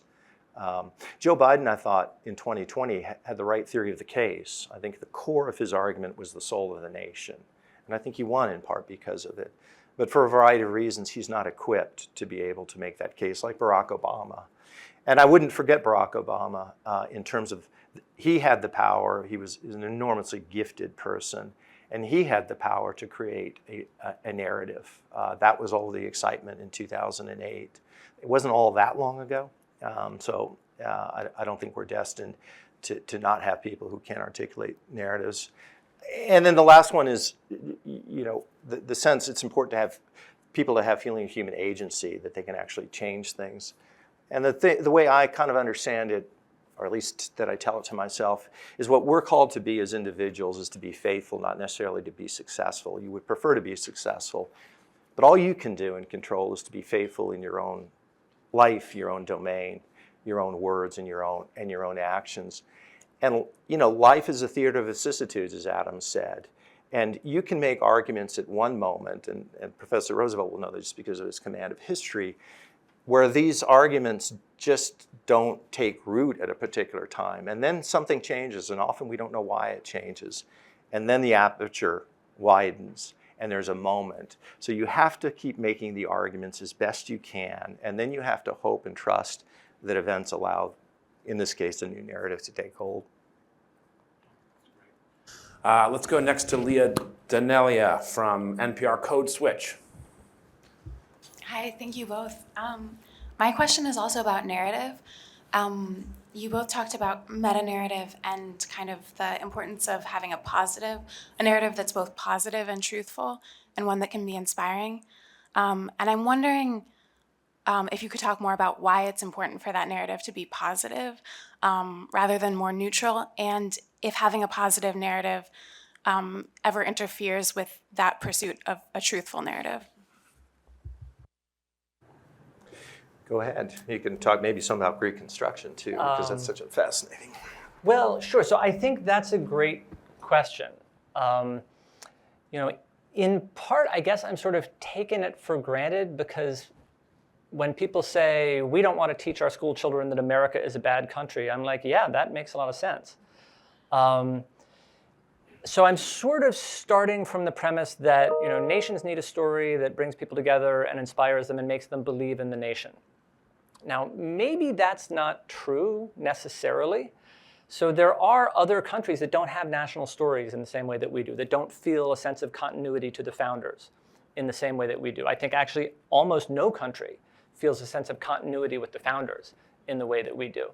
But maybe that's one way in which America is different, because what else do we have, right? We don't have a shared racial identity. We don't have a shared religious identity. We're not all people whose ancestors have lived here for hundreds or thousands of years.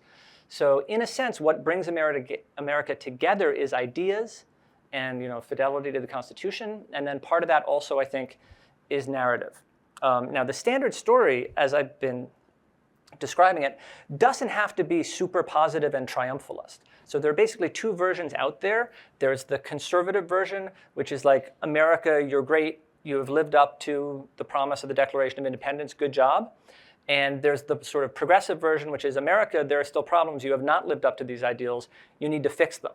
And in some ways, the liberal Jeremiad version is more powerful in motivating people to change. So it doesn't have to be entirely sugar-coated, I'm saying. But it does have to say something like, fundamentally, we are a good people and we need to achieve that goodness, I think, in order to motivate people to act for the nation. And so, one, I think history in general is kind of ideological and there's a perspective to it and people are trying to do certain things. But national stories even more have to be useful. I'd say a couple of things about it. One is I do think that the American story, the narrative is probably more important for America than for other countries. I think in part because the founding was unique. I mean, it was based on a set of ideals. It was not blood and soil.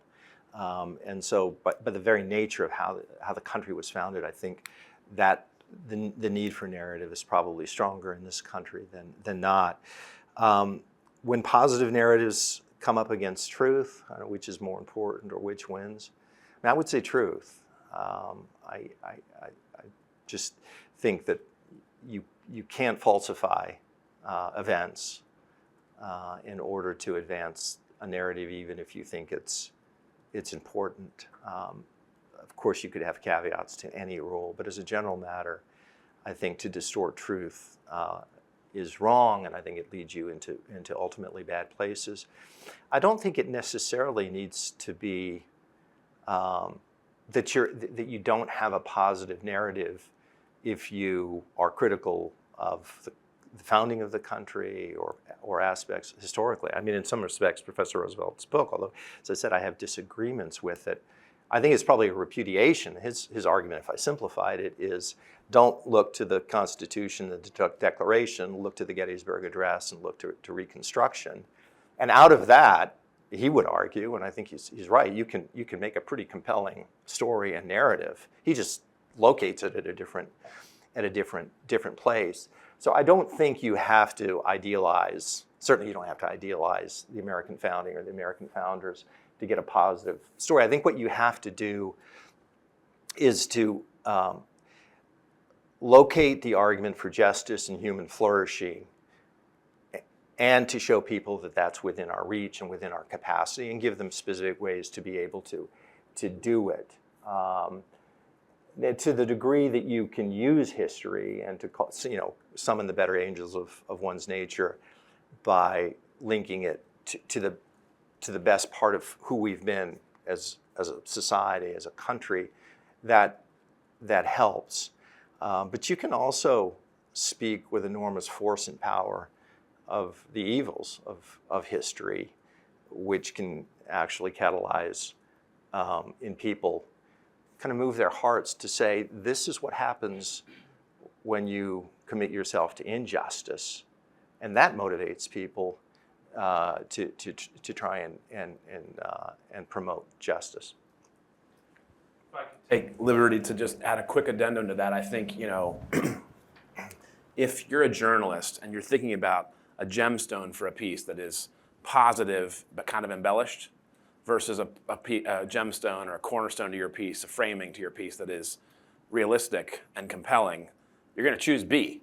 You're not nobody. But I do think one of the points of departure for this program is that the country is a very religious place still, and whether that's true of us as journalists or not, the country is a very religious place still. I mean, even if it was, we like to say this all the time. 71% of people in the country were engaged in a religious community for something like 7 straight decades. In the last 25 years or so, that's diminished substantially to more like 49%, 48.5%, says Gallup. So religion is going down, but it's still a very religious country. And for those people, religion is oftentimes a deeper narrative that frames their life than politics or than what's going on in the next presidential race between a 77-year-old and an 81-year-old. So I think that's really important for us to kind of get our arms around. That's a big part of what motivates these kinds of gatherings, which will continue and continue and continue. Let's go to Harvest Prude from Christianity Today. Thank you so much. You've both addressed this a little bit, but I'm curious if you could address the culture war clashes that we're seeing in state laws and schools around the country over our national story. And if you could compare or locate America in the wider international context, what can we learn from countries that have had to grapple with sort of the dark underbellies of their history? I'm thinking of Germany versus maybe how totalitarian countries don't acknowledge human rights abuses, etc. Go ahead. Yeah, well, I feel from your question like you understand this. But what I would say is, yeah, we're seeing a culture war on which one side does not want to discuss bad things that happened in America's past, because they think it's going to make certain people feel uncomfortable, and maybe it's going to make people question the goodness of America.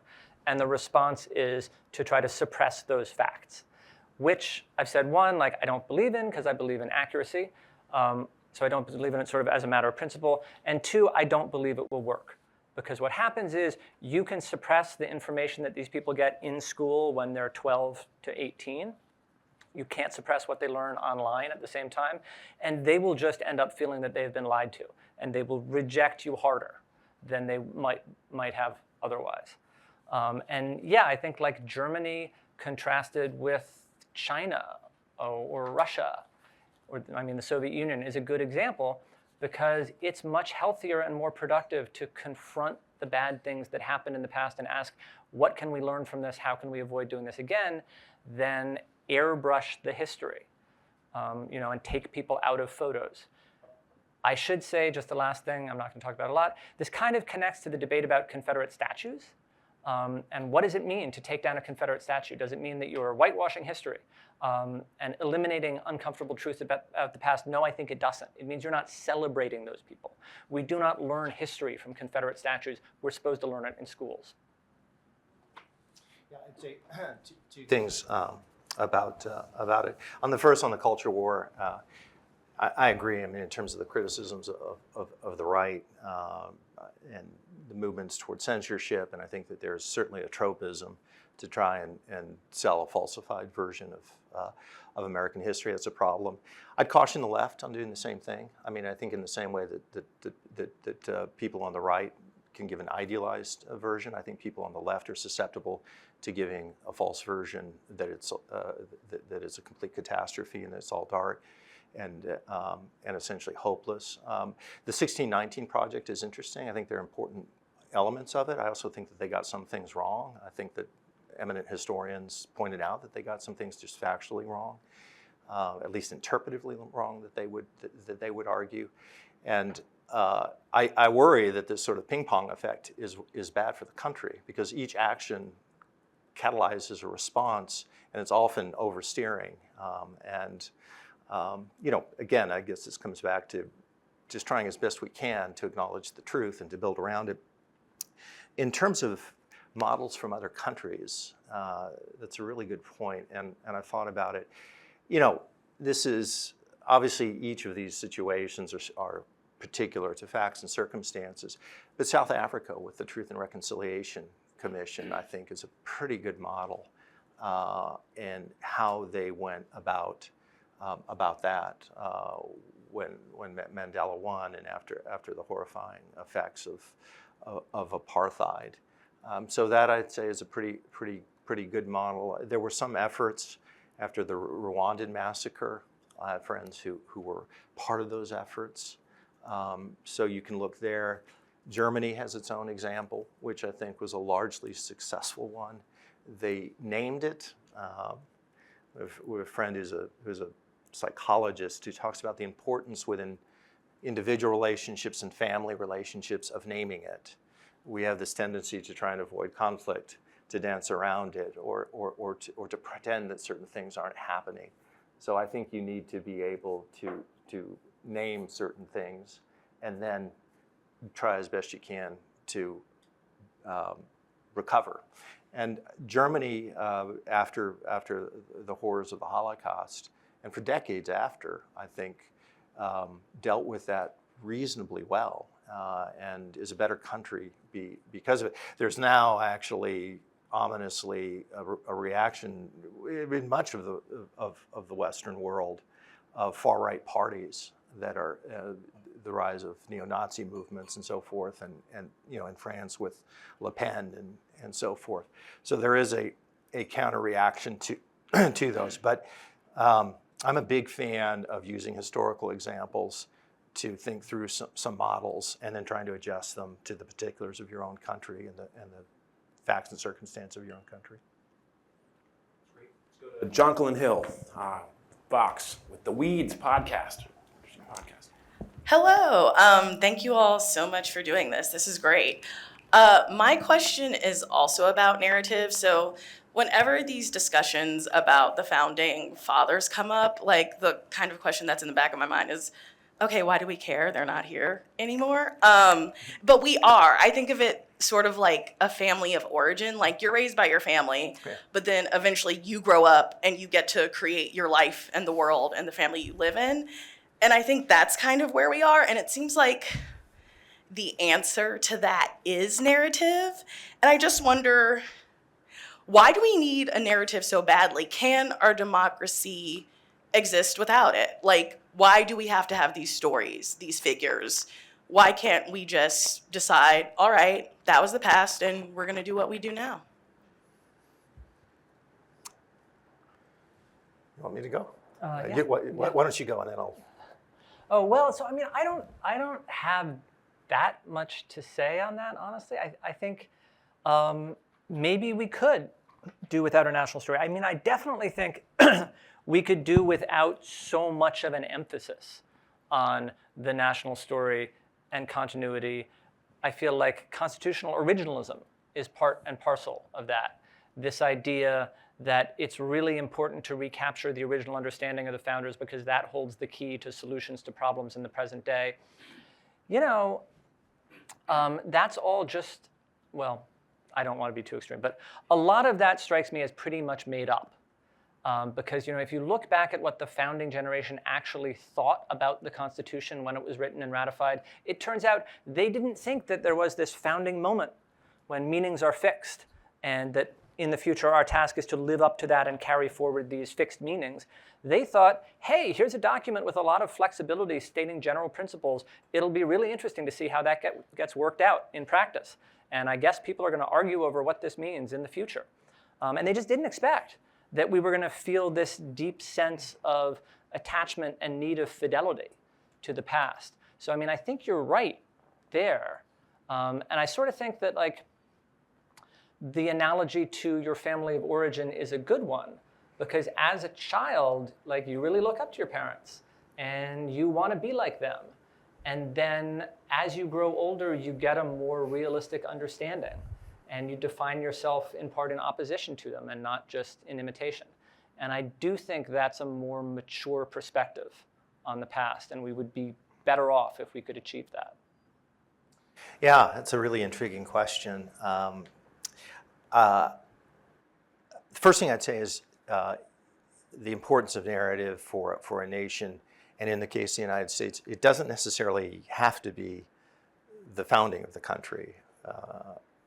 Again, Professor Roosevelt thinks that overall that's been a net negative, has a certain view of it, but it doesn't mean that he doesn't have a narrative. He locates it separately. So I don't think to argue that we need a meta-narrative for a country doesn't tell you necessarily where you begin that meta-narrative or the events that you mention. Now, having said that, it's the broader question, which to me is a really fascinating one.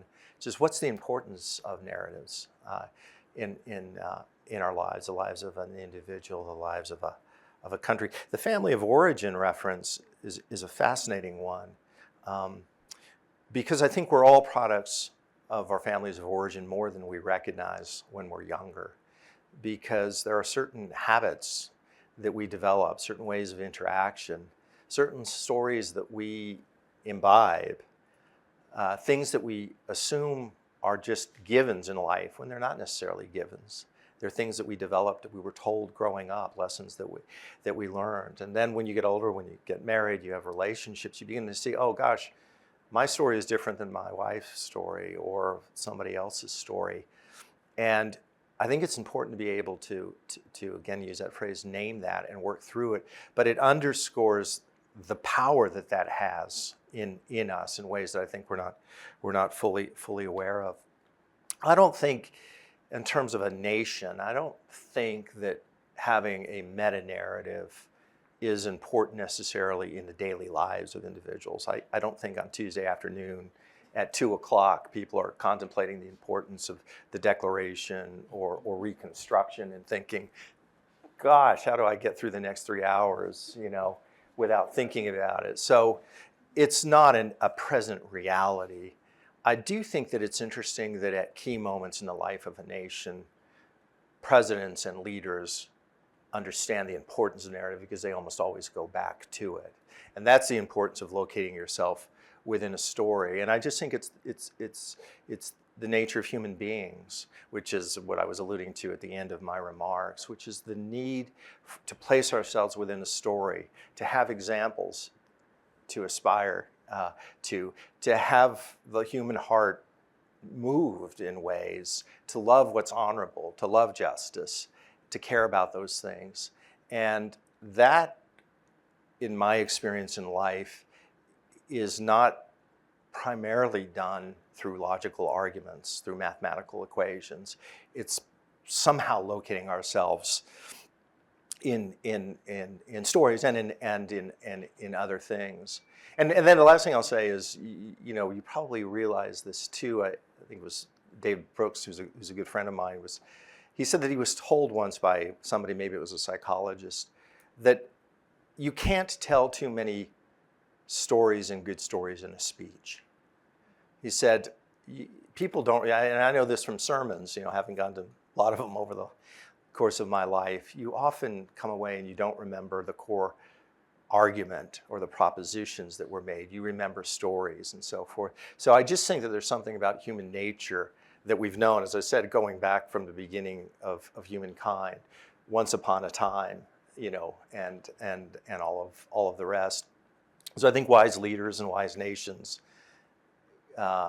appreciate that and try and construct their national life around it, again, in a way that's truthful and without overdoing it.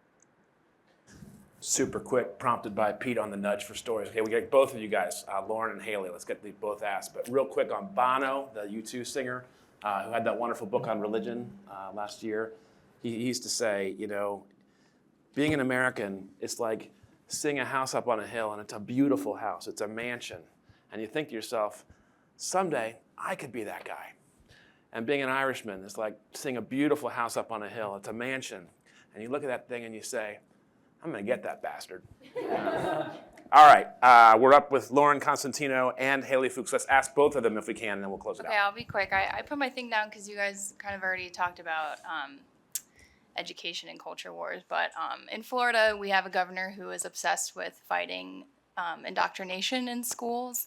And, we just passed a law about teaching the dangers of communism in K through 12 schools. And, I'm wondering, okay, we have this dichotomy of America is good versus America is bad. And I feel like the truth, or at least what you all are talking about, exists somewhere in the gray area and the nuance. And, there's a lot of analysis and examination that has to happen. But, with school standards, you have to have, this is what we're teaching, right? It has to be very black and white. And there's been, big arguments and debates around that in Florida. So much so that, some groups have taken it upon themselves to teach history. Like I did a story about this group called Faith in Florida that decided if you're not going to teach Black history in schools, if you're going to take that away, we're going to create a curriculum to teach in the churches. And, that's just an interesting side note there. But to me, I just want to raise the point, does it benefit a government to have an enlightened, educated people, right? Because I feel like the goal of some lawmakers is just to have, to teach a narrative that inspires patriotism or that inspires loyalty to the country, right? So how do we frame this conversation in a way that, puts the nuance back into the conversation and doesn't support this sort of dichotomy of America is good and America is bad, particularly in schools, because that's kind of where I think a lot of this boils down to. So. Thanks for being here with us today. Dr. Roosevelt, you mentioned that the Declaration of Independence is not consistent or is not inconsistent with slavery, that it doesn't kind of include the ideals that we now ascribe to it. I'm curious whether you think that if there was a Declaration of Independence that could have been written at the time that would be consistent with the ideals that we now find in it. Thank you so much for asking that. Let me just take that quickly. Yes, so if you wanted to write a document that condemned slavery and talked about freedom and equal rights in society, you would say not people are created, but people are born. People are born equal. And you would say they remain, to make it clear that you're talking about society. They are born and remain equal in rights. And then you would say something about discrimination. You would say discrimination among people can be made only for the general good, or something like that. What is that? That is the French Declaration of the Rights of Man and the Citizen, which Jefferson helped draft. So when he wanted to write that kind of a declaration, he knew how to do it. Then very quickly on the first question, I think that there's an inescapable ideological element to education. First, because we don't just teach facts, we pick the facts that we teach, right? You could teach people the Providence phone book, and it would be factual, but no one would do that for our history. So you're trying to do something. And in a public school, I think it's fair to say we're trying to make good citizens. So then the question is how do you do that? And I think the answer is you don't need to say America is good or America is bad. You need to say there are good things and bad things in our history, and here's what we can learn from that. Yeah, two things, just very quickly, what Professor Roosevelt mentioned, the words in the French, that the French use. I will say that the French Revolution ended rather poorly compared to the American Revolution. And ours is probably esteemed, I think rightly so, as opposed to what befell us after the French Revolution. That's probably historically worth keeping in mind. Yeah, in terms of the culture war, what's happening in Florida, I mean, I agree completely. I mean, it's not, I think it's, you said it actually, it's not good and bad. It's a mixed picture as it is for every country. And so I think you need to teach the truth. Of course, then you get into the question of, well, what's the truth? And I think there's what you teach, which matters a lot, and then there's who teaches it as well, right? So you can have a really good curriculum, and if you have teachers that can mess it up a lot, and then you can have people who are dealing with more limited curriculum and can be great teachers because they have the capacity to try and they're great educators in heart. I mean, I think for sure a country would benefit from being enlightened and being truthful, and I do think, just speaking here as someone who had been a lifelong Republican until 2016, that that there is a movement on the American right. I don't even refer to it as conservative because I think in important ways it's anti-conservative, but that's a different conversation for a different time. But I think it's a benighted movement. I think it's anti-intellectual, and I think that it's driven by deep passions and emotions and anger, which are doing, I think, great harm to the country and to truth. But the challenge, and you may have experienced this in your life, I certainly have in mine, partly because of my station in life, but I know a lot of people who have been, lifelong Republicans. And I have a lot of conversations with Trump supporters, which creates its own complications because of my own position. But what I found is that in my interaction with them, it's really important to listen well. I mean, I have my point of view, but I try to understand from people, ask them kind of, how did you come to believe what you believe? Who do you listen to? Who are the people or things that have shaped your view? I do it for several reasons. One is it helps me, right? In the same way Professor Roosevelt said he was glad for some of the criticisms he's gotten from the book because it causes him to think, did I get it right? Or maybe I have to refine something. Or maybe I got it right, but I have to dig a little deeper to prove why I got it right. So there's that element. What is it that maybe that I'm missing out of my view, from my point of view, that I need to hear? But the other one is that in my experience, if people feel like they're genuinely cared for and they're seen as more than their political being, that lets the guards down and the conversations are much more constructive. And I've had people, I'm not sure confess is exactly the right word, but to open up to me about certain doubts that they may have, that I know darn well that if I had, emailed a 10-page point-by-point rebuttal, would not have worked because it would have gotten their back up, they would have gotten defensive, and they would have felt like their core identity is under attack. So to me, trying to understand that question of core identities, what are people's core identities, how did it shape it, and how do you change it if it is, in fact, objectively problematic, is really, I think, one of the great tasks. And I don't know how to do it writ large. I have a little bit better sense of how to do it writ small, just in individual lives and individual conversations. Kermit Roosevelt, Pete Wayner have given us a lot. Thank you, guys. Thanks. Thanks a lot. Thanks. Okay, thanks so much. Glad to be back. So I'm going to try to tell you now a little bit about why I think my better story is better, and also about how it works with Reconstruction, trying to emphasize that I think Reconstruction is a real break in American history. 1868 is as sharp a break as 1776. So first, what's the better story? Well, the better story says American ideals are the product of dissent, which the standard story does too. Like, we Americans were the scrappy rebels. We always liked that. But it's not dissent from England and the monarchy. It's more dissent from founding America and slavery. People look around founding America, they realize there's injustice in that world, and they set out to change it. And these people are basically abolitionists. So I'm telling you, abolitionists are our founding fathers. And it is pretty well historically documented, like the people who really make a big deal out of all men are created equal, pick up this new reading, that is the abolitionists. And they start saying this is not about equality in the state of nature, which in the book I call Jefferson's equality.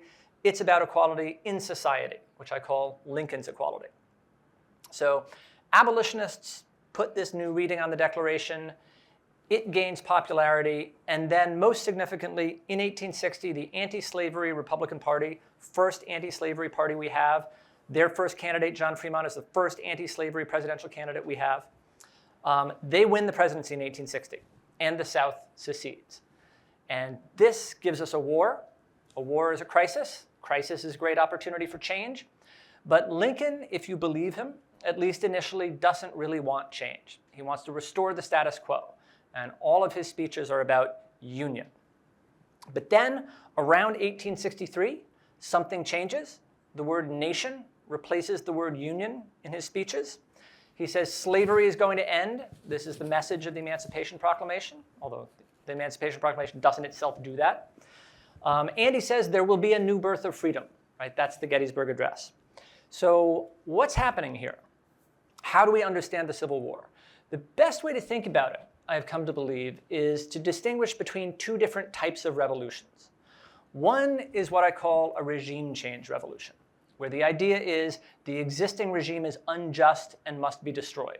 And that would be the French Revolution, overthrowing the monarchy, or the Russian Revolution, overthrowing the Tsar.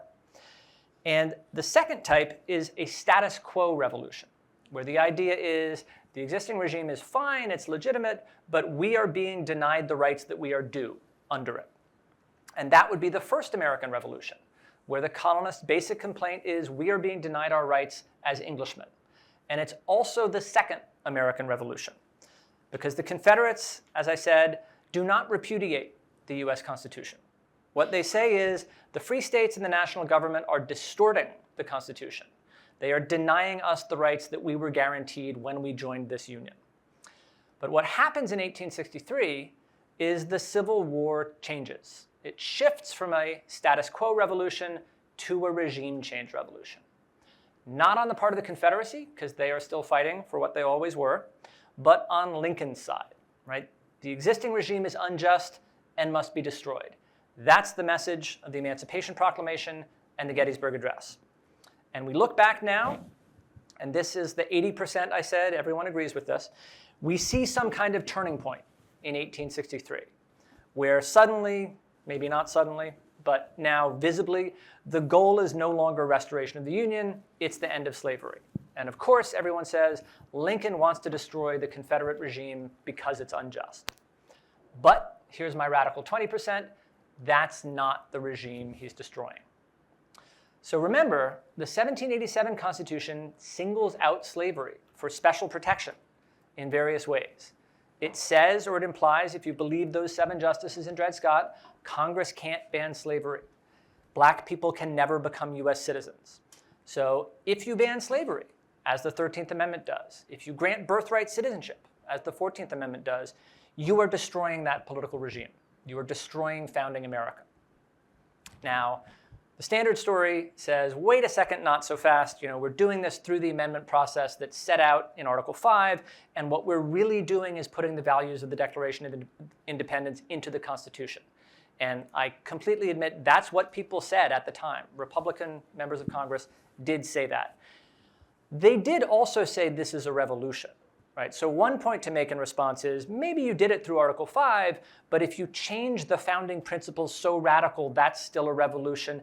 This is why the 13th Amendment didn't make it through the House the first time.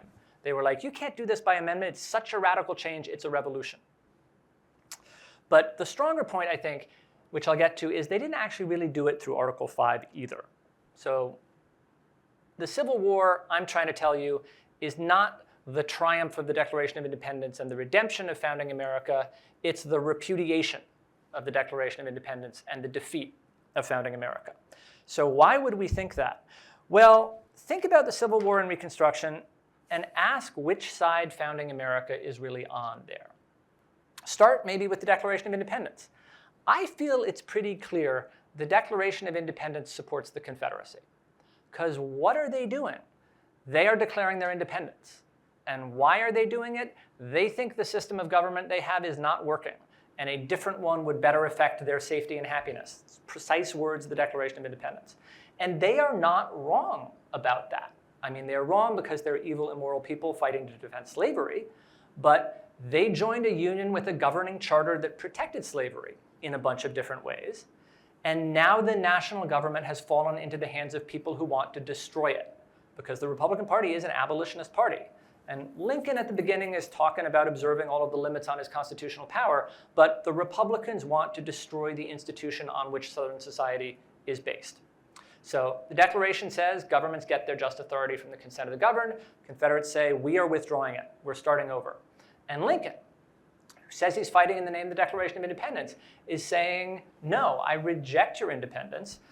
I'm going to use military force to make you stay in the Union, and then I'm going to remake your society against your will. That actually seems pretty clear to me. And if you want a modern echo, it would be Joe Biden giving his democracy in peril speech, saying, you can't be pro-America and pro-insurrection. Saying that in front of Independence Hall, where we pledged our lives, our fortunes, and our sacred honor to the insurrection that we say starts the American story. Like, something strange there. And I think you can make the same argument about the 1787 Constitution. It's a little bit less clear, but the general point is the founders thought the national government was the dangerous one, and that if it started behaving tyrannically, the states would stand up and defend the rights of their citizens.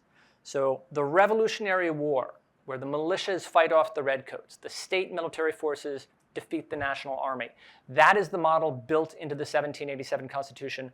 Most obviously, that's what the Second Amendment is about. And you can read Federalist 46 to confirm this.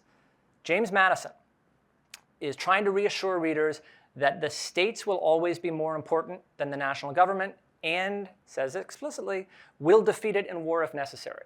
So what would happen, he asks, if the federal government starts interfering with the way states want to run their societies? And if you're a slave owner from Virginia writing this, as James Madison is, you're thinking about slavery. If necessary, he says, it would come to force. It would be a replay of the revolution, right? 13 states against the national government, Betsy Ross flag, 13 stars in a circle, and he says, of course, the states will win. So in 1776, every state recognizes slavery. Every star in that Betsy Ross flag represents a slave state. And this is exactly what happens, right? 13 states, if you accept the Confederate claims to Missouri and Kentucky. And the reason they said Missouri and Kentucky have joined us is they wanted 13. 13 states fight the national government. They raise that flag, 13 stars in a circle, each star representing a slave state. That's the first flag of the Confederacy. But they lose. And what I'm saying is, founding America loses there too, right? The Declaration of Independence loses because we reject independence. We reject consent of the governed. The 1787 Constitution loses not just in terms of slavery, but because the Reconstruction amendments totally change the nature of the relationship between the states, the people, and the national government, right? The Founders' Constitution, I said, leaves all of these individual-to-individual interactions up to the states. With Reconstruction, the national government is coming in and protecting individuals against the states, which it really didn't do before. The first constitutional provision, so during Reconstruction, they also try to protect individuals from other individuals. The Supreme Court kind of stops them. But the first constitutional provision that places a limit on what one individual can do to another individual is the 13th Amendment banning slavery. And then the 14th Amendment rejects the laws of slavery as if they were no more valid than a rebel debt. And what I'm talking about there is uncompensated emancipation, which probably doesn't seem radical because it's so obviously the right thing to do, but it's very radical at the time.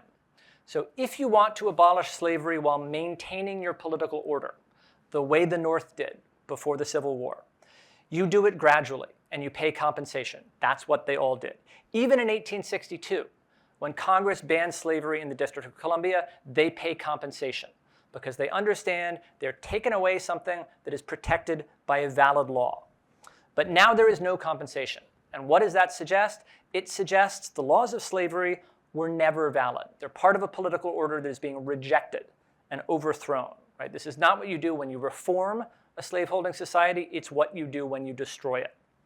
So the 14th Amendment says there will be no payment of rebel debt. All those claims are illegal and void. And then same sentence, same language, there will be no payment of claims based on emancipation. All those claims are illegal and void. And again, you might think, well, sure, right, of course. Of course we're rejecting claims based on Confederate laws of slavery. But the key point, those aren't Confederate laws. So one, they existed in the Confederacy before secession. They existed in every state before, at 1776. And also, they existed in states that stayed in the Union: Delaware, Maryland, Missouri, Kentucky. And then they're all wiped away because the existing regime is unjust and must be overthrown, And the existing regime there is not the Confederacy, but founding America. So that's about sort of the substance. And then the process, I think we also do not teach, do not understand the process of Reconstruction as well as we should. How did these Reconstruction amendments get ratified? Well, the Confederate States accept that slavery is over in name, and they ratified the 13th Amendment. But they are not willing to accept black citizenship, which is the first sentence of the 14th Amendment, birthright citizenship. And they actually reject the 14th Amendment. And again, it's not just the former Confederates. Delaware and Maryland reject the 14th Amendment. Ohio and New Jersey try to withdraw their ratifications. If you look at what happens in 1866, Congress asks founding America to accept black people as citizens, and founding America says no. By 1867, it's clear the 14th Amendment is not going to be ratified. You can't get 3/4 of the states. So what happens? This is Reconstruction. The Reconstruction Act, Congress wipes out 10 of the former Confederate states. Not Tennessee, because it ratified. But Congress says no governments exist in these states. The military is in control. And then it says we're going to make new states. So they got the same names, they have the same geography, but they have a different political community because Congress says formerly enslaved people are citizens. And they have a different distribution of political power because the states are supposed to hold constitutional conventions and write constitutions, and the formerly enslaved can participate, and the former Confederates can't. So what's going on here? Well, historians tend to say Congress coerced the former Confederate states into ratifying the 14th Amendment. And I think that is not the right way of looking at it. So you could say that about the 13th Amendment, right? Look at the legislatures that ratified the 13th Amendment. They look a lot like the legislatures that voted to secede in 1861. They're all white, they're Democrats, that's the same state. The legislatures that ratify the 14th Amendment are very different. They are racially integrated, they are Republican. And the legislatures that ratify the 13th Amendment maybe don't want to, right? There's some arm twisting going on there. The legislatures that ratify the 14th Amendment are happy to. They are not being coerced. Those people are pro-equality, racially integrated Republicans. So I would say the states are not being coerced, right? What happened was when founding America said no to the 14th Amendment, Congress destroyed 10 of the states that said no, and it made new ones that would say yes. So when new states ratify this new Constitution, what do you get? I say you get a new nation. So how should we think about Reconstruction and like the Declaration of Independence? Well, if there's one thing that founding America would have been upset about, I think it is Congress annihilating states. So dissolving our legislatures, that's actually one of the complaints in the Declaration of Independence, this bad thing King George did. What else is depriving us of trial by jury, rendering the military superior to the civil power, emancipating our slaves? All of those are complaints in the Declaration of Independence. All of those are things the Reconstruction Congress did. And King George never went nearly as far, actually, as the Reconstruction Congress. So if Reconstruction is a second founding, which I kind of think it is, it's not at all like the first founding. It is not consent of the governed. It is not a people defining itself. It is a political community and a political structure imposed from above. In the name, I say, of justice and democracy, but that's a different story. But it is a regime change revolution from above. So the short takeaway, my argument is American history is not a story of continuity. It's a story of failure and reinvention. The Constitution that was written in 1787 has not served us well for over 200 years, as we sometimes like to say. It lasted about 80, and it failed. And as I said before, we are not the heirs of founding America. We are the heirs of the people who destroyed it. So why is this a better story? I'm going to take just a couple minutes. One general point, if you're saying that the patriots of 1776 are your heroes and the people that you should emulate, what are you telling people to do? Read the Declaration of Independence and you will see they're focusing kind of obsessively on injustices they think have been inflicted against them. And honestly, American 1776 is not a wildly oppressed society if you're a white man. They're focusing on injustices they think have been inflicted against them, and they're ignoring the injustices they inflict on other people, right? Because they are literally enslaving 500,000 people. What might be a better model? Maybe the US Army of 1865, which is fighting to bring freedom to others, which is looking for injustice that doesn't affect them and trying to make the world a better place. And a particular way that this echoes into the present day, what do we think about white paramilitaries fighting the national government? Well, if you're telling the standard story, so this is why I think the Declaration of Independence is bad to rely on now. I'm not saying it's been bad in the past, although I have some interesting things to say about that. What I'm saying is we should pivot away, right? And why should we pivot away? Because what do you want to say about white paramilitaries fighting the national government? Well, with the standard story, those are the good guys, right? They're the Sons of Liberty and the Minutemen, and they are the good guys, even if what they're doing is technically insurrection or treason, because they're fighting the oppressors. If you focus on Reconstruction as our founding moment, they are the bad guys. They are the people who end up overthrowing Reconstruction. They are the red shirts, the White League, the Ku Klux Klan. They fight the federal army, and they're mostly defeated. Federal army stands down. They overthrow Reconstruction, right? They are the bad guys. So we should judge stories, I say, based in part on truth, but based in part on utility. So the big question would be, what do you want to say now about white paramilitaries fighting the national government? Because they're out there, right? They are the Proud Boys, the Oath Keepers, the 3%ers. And they were there at the Capitol on January 6th, flying Revolutionary War flags and flying the Confederate flag alongside it, because one of my points is there's a lot more that the founding and the Confederacy have in common than we like to admit. And I think we want a story that says those are the bad guys. So that's the specific better angle that I think you get from the story. And I want to have time for discussion, so I'll stop there. Thanks. Thank you. That's great. Hello. Hey, thanks for bearing with us, everyone. Asma Uddin, you're up. Okay, great. Well, my apologies for not being there in person and then having to talk through this sort of ordeal. But I really wanted to be there. Can you hear me clearly? We're just getting a little bit of feedback. Is there? I think yes. Can you hear me now? Yes, it's much better. Thank you. Okay. All right. Perfect. Again, for having me here today.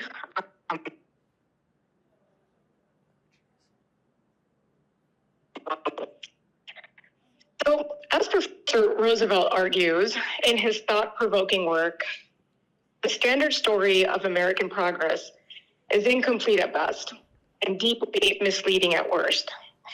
While his critique focuses primarily on the struggle for racial equality, I believe his insights hold profound implications for how we understand the history of religious freedom in the United States. We take comfort in our origins. The narrative begins with the colonization of America, European groups, including the Pilgrims, Puritans, Quakers, and others. These groups fled religious persecution in Europe and sought refuge in the New World, where they hoped to establish communities based on their own religious beliefs and practices.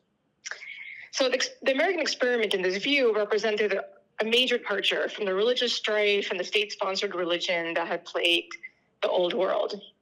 And in contrast, America was seen as a place where individuals of diverse religious backgrounds could coexist peacefully and practice their faith freely. And yes, there was early legal precedents that support this narrative. You see Thomas Jefferson and James Madison played significant roles in advocating for religious freedom.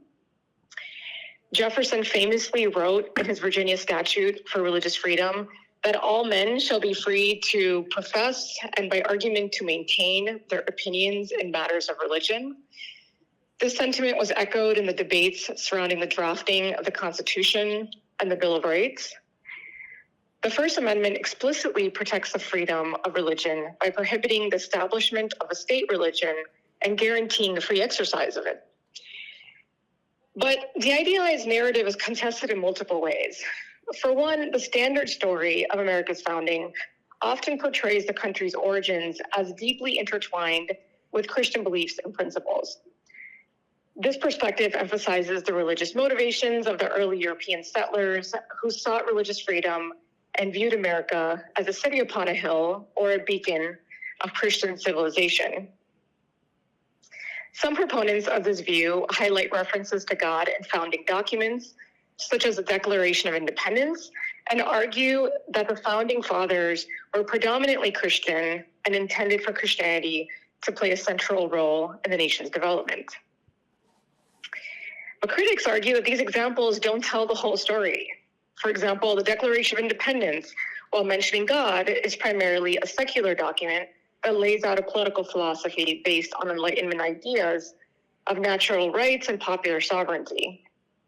Its references to the divine are more deistic than explicitly Christian, reflecting the broader intellectual currents of the time. And yet, there is a troubling rise of Christian nationalism in American politics, and has implications for the rights and freedoms of religious minorities and non-believers. This ideology, which asserts that the United States was founded as an explicitly Christian nation and should be governed according to narrow interpretations of Christian doctrine, seeks to privilege a particular brand of conservative Christianity at the expense of true religious pluralism. One disturbing sign of this worldview is the push by some Christian nationalist groups for immigration policies that blatantly favor Christians over adherents of other faiths. They argue that the U.S. should prioritize refugees and immigrants from Christian-majority countries while severely restricting or even banning entry from Muslim-majority nations. This discriminatory approach not only flies in the face of America's commitment to religious neutrality in immigration, but also reinforces dangerous stereotypes that paint Islam as inherently incompatible with American values. Christian nationalists have also been at the forefront of efforts to inject sectarian religious practices into public schools and other government institutions, from mandatory prayer in classrooms to Bible classes that promote a particular theological viewpoint. These initiatives serve to alienate and marginalize students who come from minority faith backgrounds or who hold non-religious beliefs. What's especially insidious about these Christian nationalist campaigns is that they're often cloaked in the language of religious freedom, even as they actively undermine that very principle. By seeking special privileges and accommodations for their own religious practices while denying equal consideration to others, they warp the meaning of the First Amendment into a tool for religious supremacy rather than a bulwark against state favoritism. So the idealized narrative of America's founding as a beacon of religious freedom is also complicated in other ways, right? Sometimes it leads to historical revisionism or whitewashing of past injustices. We omit from our mainstream narratives the history of persecution against indigenous religious practices and the forced assimilation of Native American children in boarding schools. Textbooks and popular media have often portrayed the European colonizers and settlers as peaceful pioneers seeking religious freedom and coexisting harmoniously with indigenous peoples. The establishment of mission schools and other institutions aimed at, quote, civilizing Native Americans is sometimes presented as benevolent or educational efforts. But this narrative frequently omits the violence that was involved. Mission schools often aimed at eradicating Native cultures, languages, and religions through forced conversion to Christianity and European customs. The traumatic impacts of these policies on indigenous communities are often understated or ignored. Even today, Native American religions continue to suffer grievous violations of their religious liberty, as sacred lands and practices are trampled by corporate and government interests. In fact, just a few weeks ago, in a devastating blow to the Apache people, a federal appellate court declined to protect Oak Flat from being swallowed up by a massive copper mine.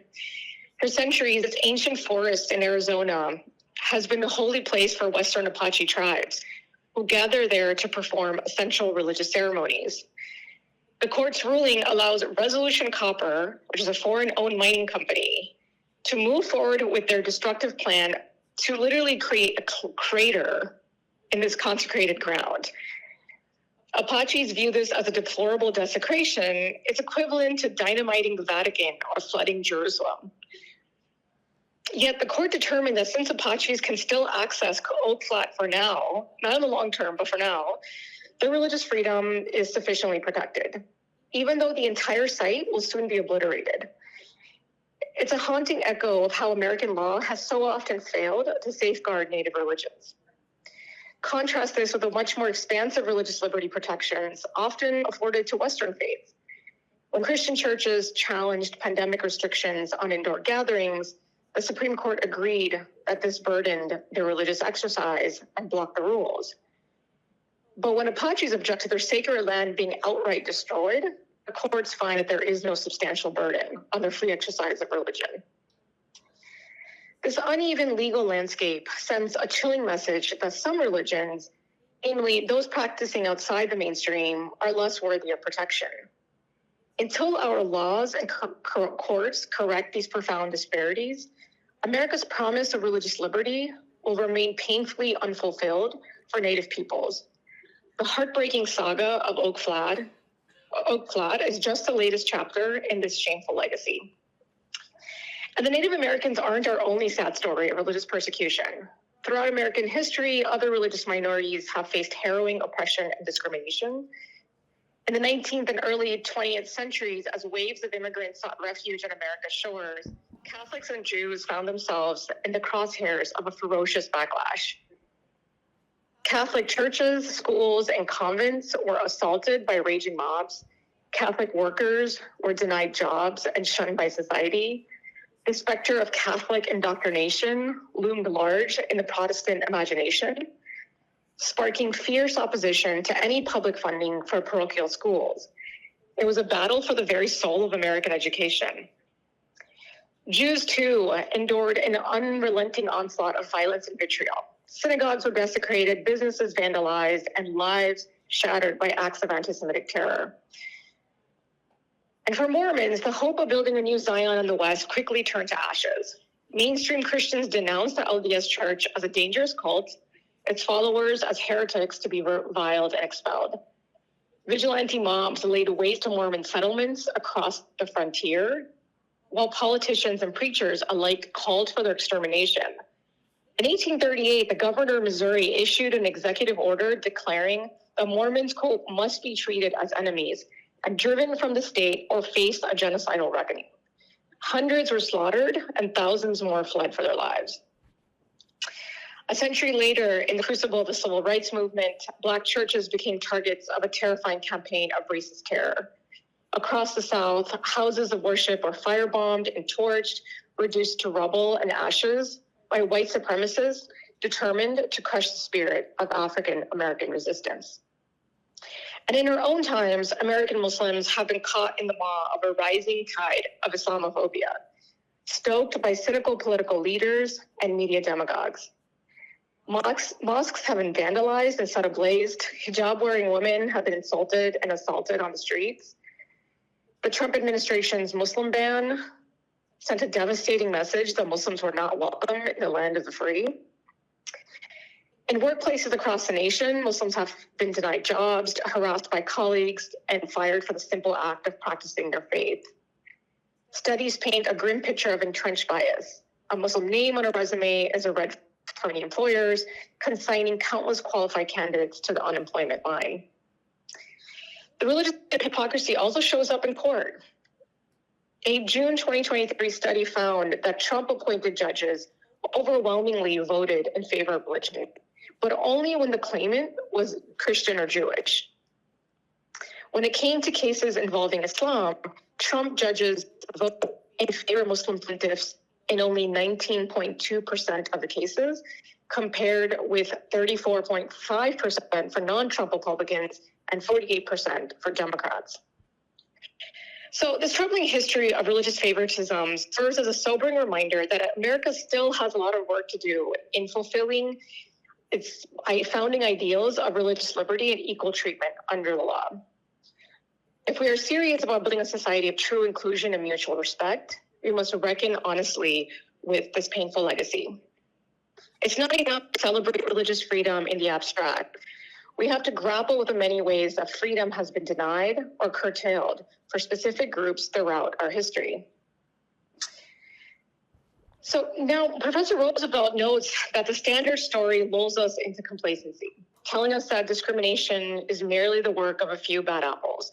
But all we need to do is be kind and trust in America's inevitable march toward justice. But the hard truth is that isolated acts of tolerance and goodwill, while valuable, are not enough to dismantle entrenched structures of inequality. What we need is nothing less than a fundamental reimagining of our legal and cultural frameworks to uphold the dignity and worth of every tradition. We must become, in Professor Roosevelt's words, heroes of the better story. Those who recognize that changing this broken system is our shared responsibility, even if we benefit from the status quo. Like the leaders of Reconstruction who turned a war for union into a war for freedom, we must be willing to challenge the comfortable narratives and fight for a more expansive vision of religious liberty. This revolution begins with reforms to fortify protections for religious minorities. We need to strengthen our religious freedom laws, close loopholes that allow for faith-based discrimination, and crack down on hate crimes and bias incidents. And we have to appoint judges who understand the vital importance of safeguarding the free exercise of all faiths and not just the dominant ones. And laws are not enough. We also have to strive to transform hearts and minds, which means investing in educational initiatives that promote interfaith understanding. And it means creating more opportunities for meaningful dialogue and collaboration across faith communities. Our evolving story of inclusive equality, rooted in the transformative era of Reconstruction, has made significant strides towards realizing the revolutionary vision of genuine religious freedom for all.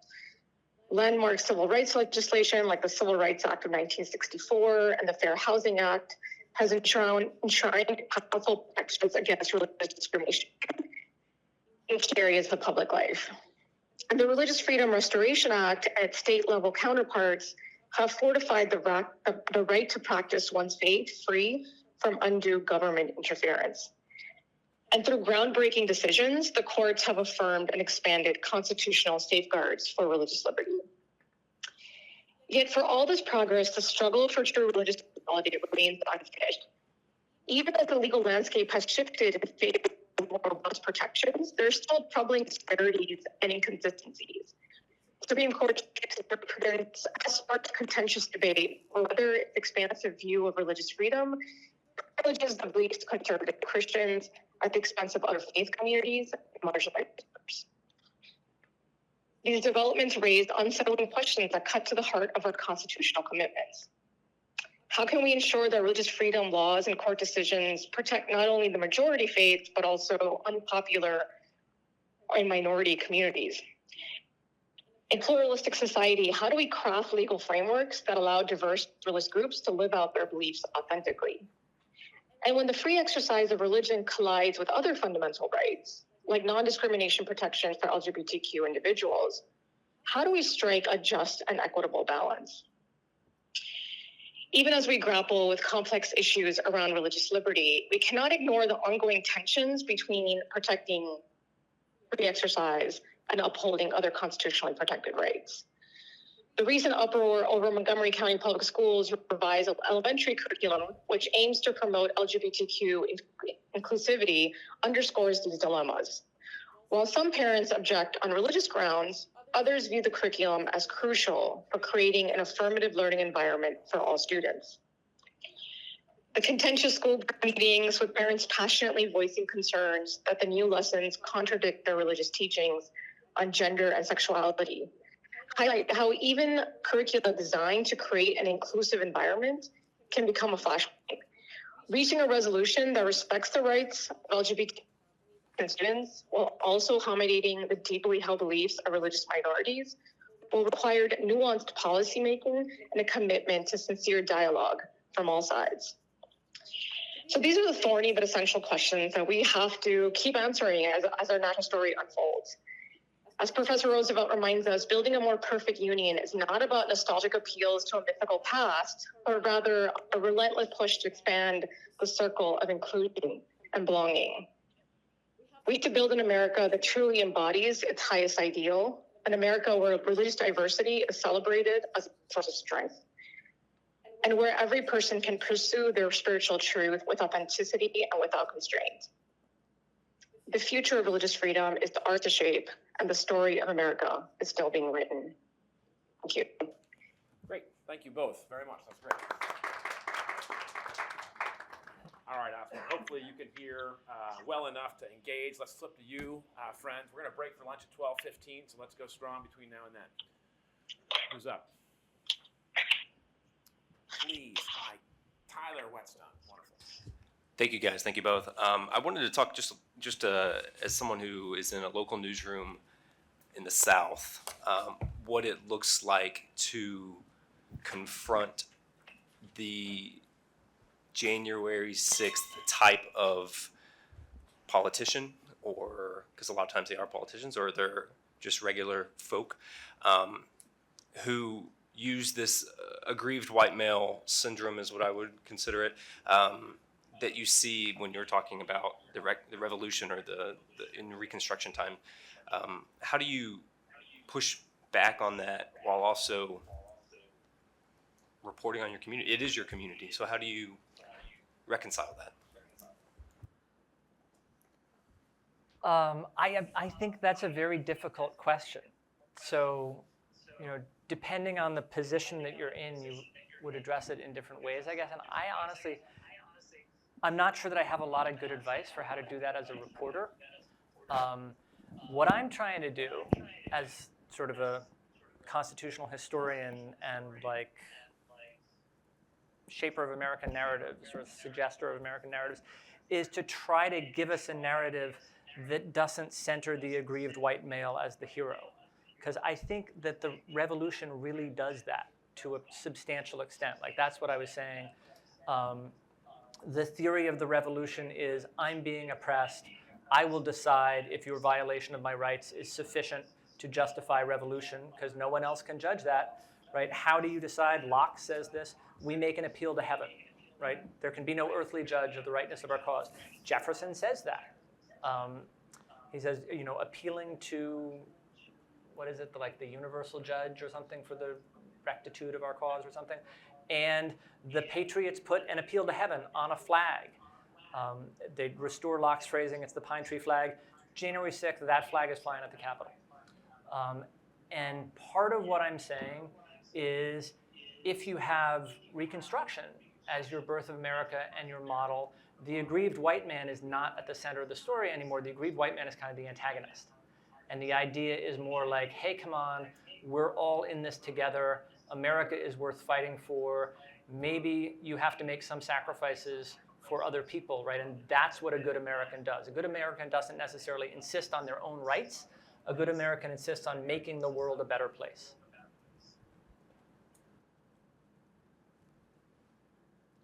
Osman, you want to weigh in on that too, or are you happy? Oh, sorry.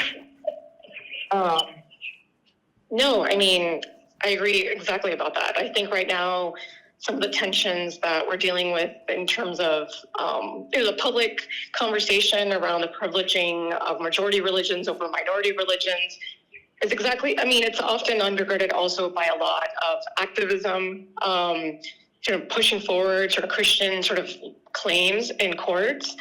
And, the conversation tends to sort of focus on that aggrieved. Professor Roosevelt's kind of talking about the aggrieved white man, but a lot of our conversation right now, it tends to be about the aggrieved white Christian or white conservative Christian, which, I don't attack those claims, but it's also oftentimes it overshadows the claims of other religious minorities and the ways that those might be in conflict. That's great. Okay. Gaethan Jolly from Deseret News. Sorry. we just talked about ideal America, good America. It seems like when we talk about what the country was founded on, we had different priorities. We were trying to detach from the British. As you said, we were trying to challenge the status quo. But current America, current modern America is the world superpower, right? And I guess it seems like when we go into wars in present America, we lean on ideals like protecting democracy and being a patriot, right?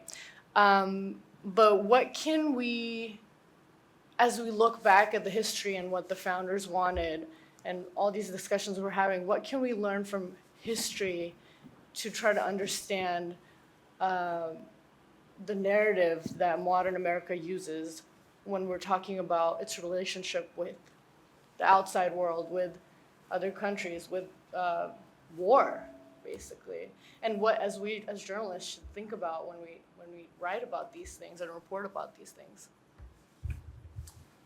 I think that's a great question, and it kind of connects to Tyler's question, which I think maybe I have a slightly better answer to, which is an answer to yours too, which is I think it's really important to try to bring in multiple perspectives.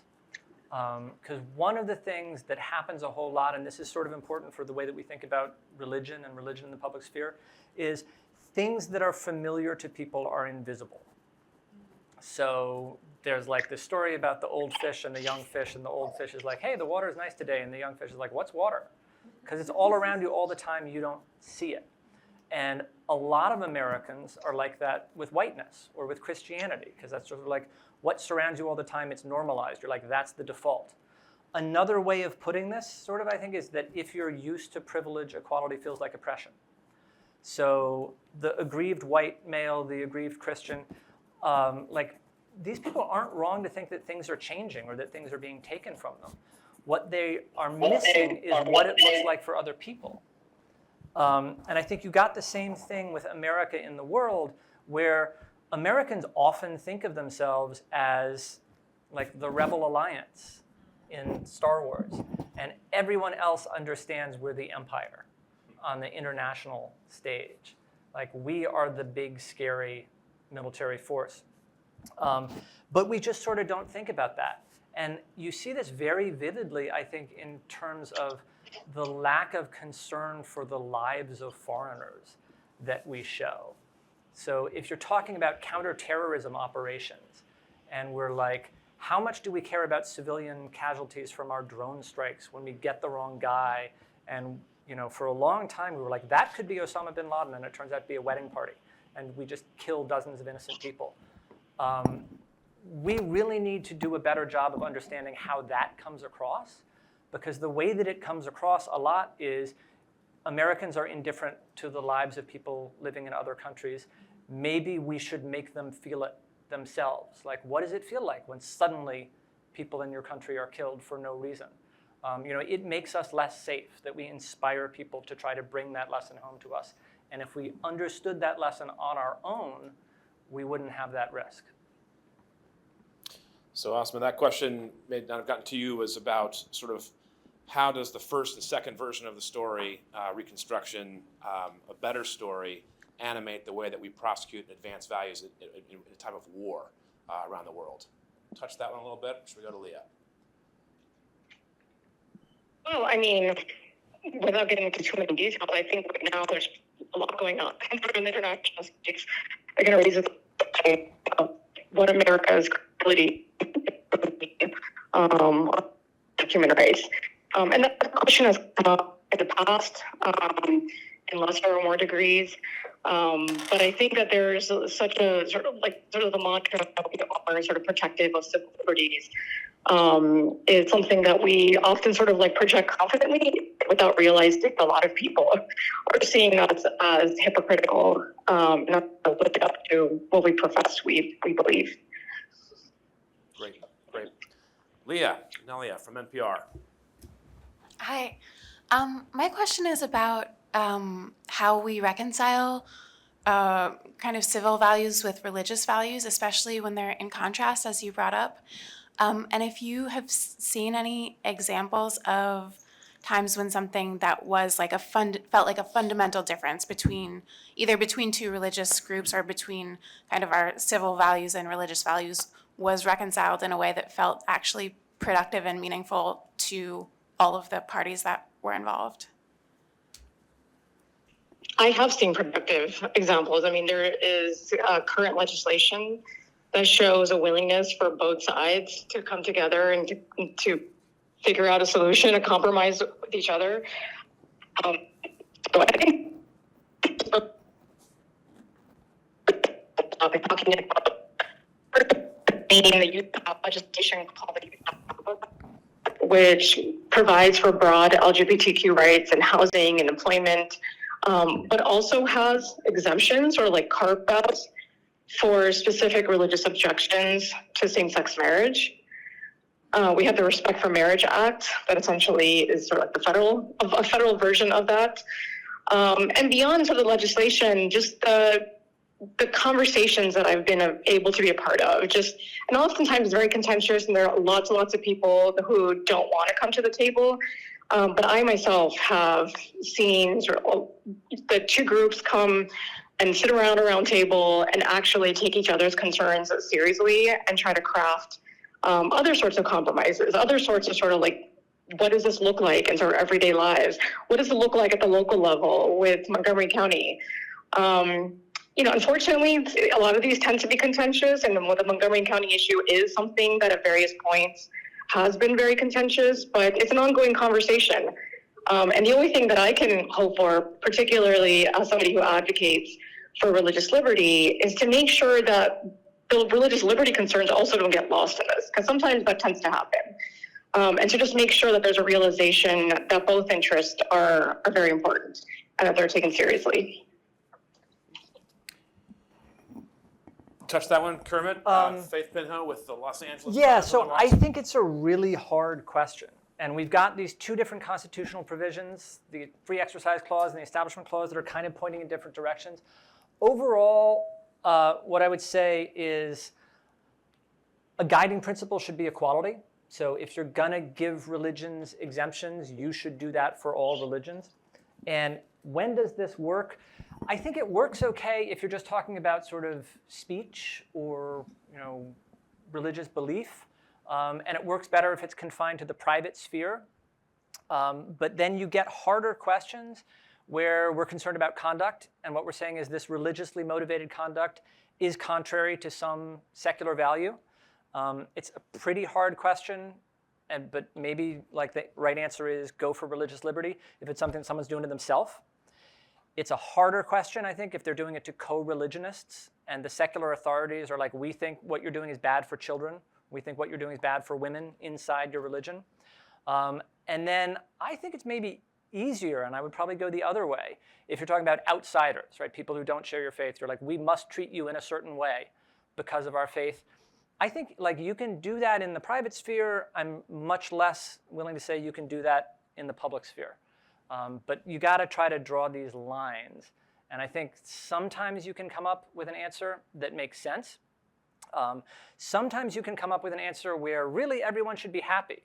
If you're just talking about free speech and letting 1,000 flowers bloom, sometimes you can do that.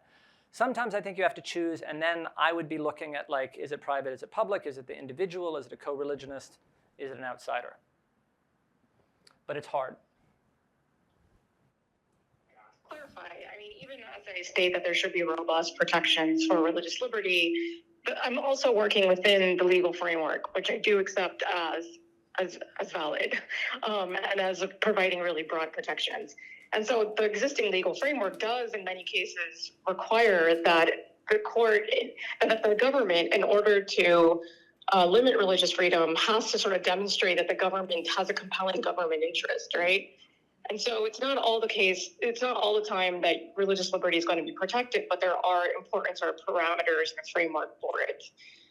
And in terms of the inter religious issue or religious people and third parties, I agree that the conversation is different. But oftentimes the way to sort of draw the line isn't so much the inter, but it's also the question of whether or not there's government coercion involved. So when it's, maybe some sort of traditional practices that people see as oppressive or restrictive, but ultimately the approach to that, because the government is not a party, is to sort of allow for space for the community to be able to determine their own parameters, and for outsiders and those who object to persuade them, as opposed to sort of punishing them with religious restrictions. But even in that context, it has something to do with, for example, physical well-being, or, for example, Jehovah's, a classic example are Jehovah's Witnesses who might deny a life-saving blood transfusion for their children. Those sorts of extreme cases where safety and well-being are at issue is where the courts can come in and limit religious liberty. Yeah, I would say one addendum on the religion side. You can ask: is a person who doubles down on their own religious tradition more or less able to reach across the aisle and reach across to people of different point of view in a way that is open and constructive, that can lead to the expansion of both rights or not? I think that's an interesting conversation, because you might say it makes you know your own tribe, and you're going to be all about the inward posture. But you might say, actually, it gives you a secure base from which to freely go explore and be open to a sit down with an LGBTQ, conversation around the Respect for Marriage Act. So I think that's a big question in the religion space: is what allows thick pluralism versus what restricts it, and as part of the story too. Okay, let's get 2 more questions, and then we'll break for lunch. Next up is Faith Pinho from the Los Angeles Times. Hi. Thank you also, Josh, for handling all of the tech and everyone. I think my question is kind of a 2-part. So I'm trying to draw parallels between both of your talks, and I guess I'm wondering, am I going too far in concluding that, if the 1860s is the turning point in America and where we should actually be pinning our heroic origin story, I guess, or pivoting it from the white paramilitary coming into power and making it much more pluralist. And then now we see kind of the rising awareness of Christian nationalism and a sort of turning around that and becoming more, protecting more religious liberty for minority religions. So I guess my first question is, are you drawing that parallel? Are we in sort of the second Civil War, maybe a holy Civil War moment right now? And then kind of off of that, I guess I'm wondering, we're also seeing declining religiosity in America, right? By leaps and bounds in the last couple decades. So what is the role of, or impact of, religious apathy and the role of the religious nuns in this really tense moment? Thanks. Great question. Should I start?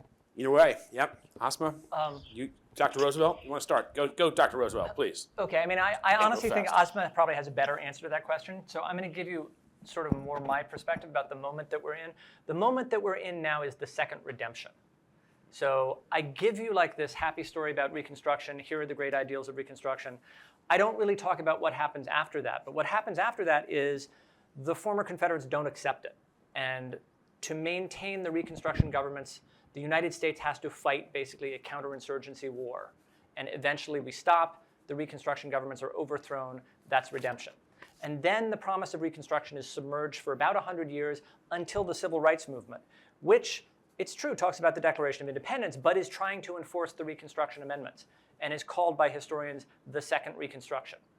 And then, I think, beginning about 1980, we get a backlash to the Civil Rights Movement, a backlash to the Second Reconstruction, which is the Second Redemption, right? So the first redemption is the overthrow of the first Reconstruction. Second redemption is a backlash to the Second Reconstruction. That's the historical moment that we're in now, according to my account. Beautiful, great. Maybe a quick response, Asma, as well? Yeah. So on the question of the impact of the role of declining religiosity, yes, there are serious challenges that are posed by that. Especially as religious liberty becomes increasingly contentious and debated, and it's, in large part because of the types of claims that are being brought to court. there's just a difficulty for a lot of Americans to understand religion. I mean, in specifically traditional religion, and this idea of religion imposing duties on people. Often in the public square, there's a lot of rhetoric that like, well, if they don't want to provide contraception or if they don't want to perform abortion, then they should just not choose that job. They should choose some other job, right? As opposed to sort of like understanding like how religious people can and should be play a robust role in the public space, be able to do the thing, like sort of engage in the employment that they want to engage in, and how those rights to express religion in the public square are, in many cases, not all cases, but in a lot of cases are protected by our law and our understanding of religious freedom. But that is a sort of type of rhetoric, the kind of like minimizing of who people are religiously, what that means for them in their public space. So this idea of like something not being obligatory on them when in fact they feel it as an obligation and as a duty in order for them to fulfill what is right in their religion. So I think that with declining religiosity, it's also just a declining sort of understanding of what religion is, the types of constraints and obligations that it imposes on religious believers. And so it definitely raises religious freedom questions in that way. What I've read is that a lot of sort of declining religiosity has to do with just sort of this, disenchantment with the way that religion has become politicized. Whether it be, politicians or court decisions, there's just a sense that religion is aligned with things that we don't like, whether it be bigotry and hatred or narrow-mindedness and so on. And so for me, really, when my second book called The Politics of Vulnerability, and a lot of my sort of legal research from there has been focused on how do we depoliticize religious liberty? Like, what are the ways to kind of begin to sever this connection between religion and politics? Because ultimately, I think that is what's driving the apathy, and that is what's driving a lot of sort of the cynicism and dismissiveness against religious claims. All right, just to orient us, we got one more. Let's do it. We'll have basically from here, we'll break. We'll go to lunch.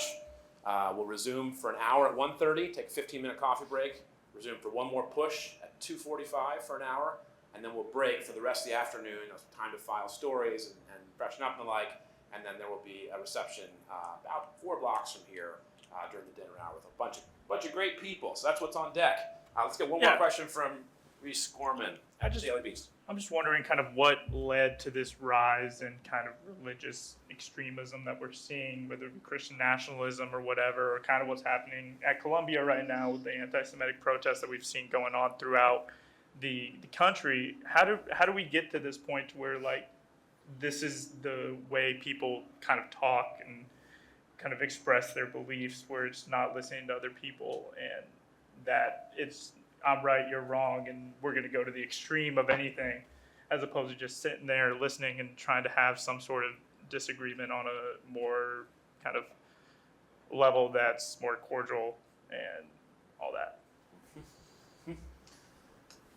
I think that's a great question. I'm going to try to answer really quickly. My first answer is I don't know. But my second answer is if I had to guess, I think like social media and the internet has a fair amount to do with it, because it's a lot easier to surround yourself with sources that only confirm your pre-existing beliefs. And I think that tends to make people more extreme. And I think the experience of interacting online where you don't actually see someone, you don't necessarily see them as a real person, also makes people extreme. And that has maybe carried over a bit into real life.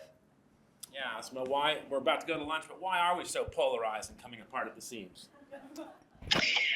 Well, that's a huge question, and one that I spend a lot of time thinking about. But just briefly, I think social media and sort of the echo chambers has a huge role.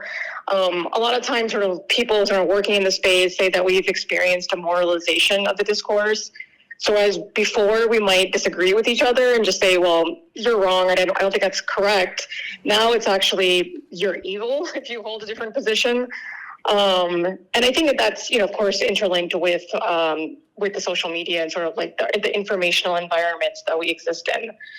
Another concept that I often sort of draw on is this idea of mega identities, so that our partisan identities now are not limited to policy issues, but have expanded to include race and religion and sexuality and and what we eat and where we live and what we drive.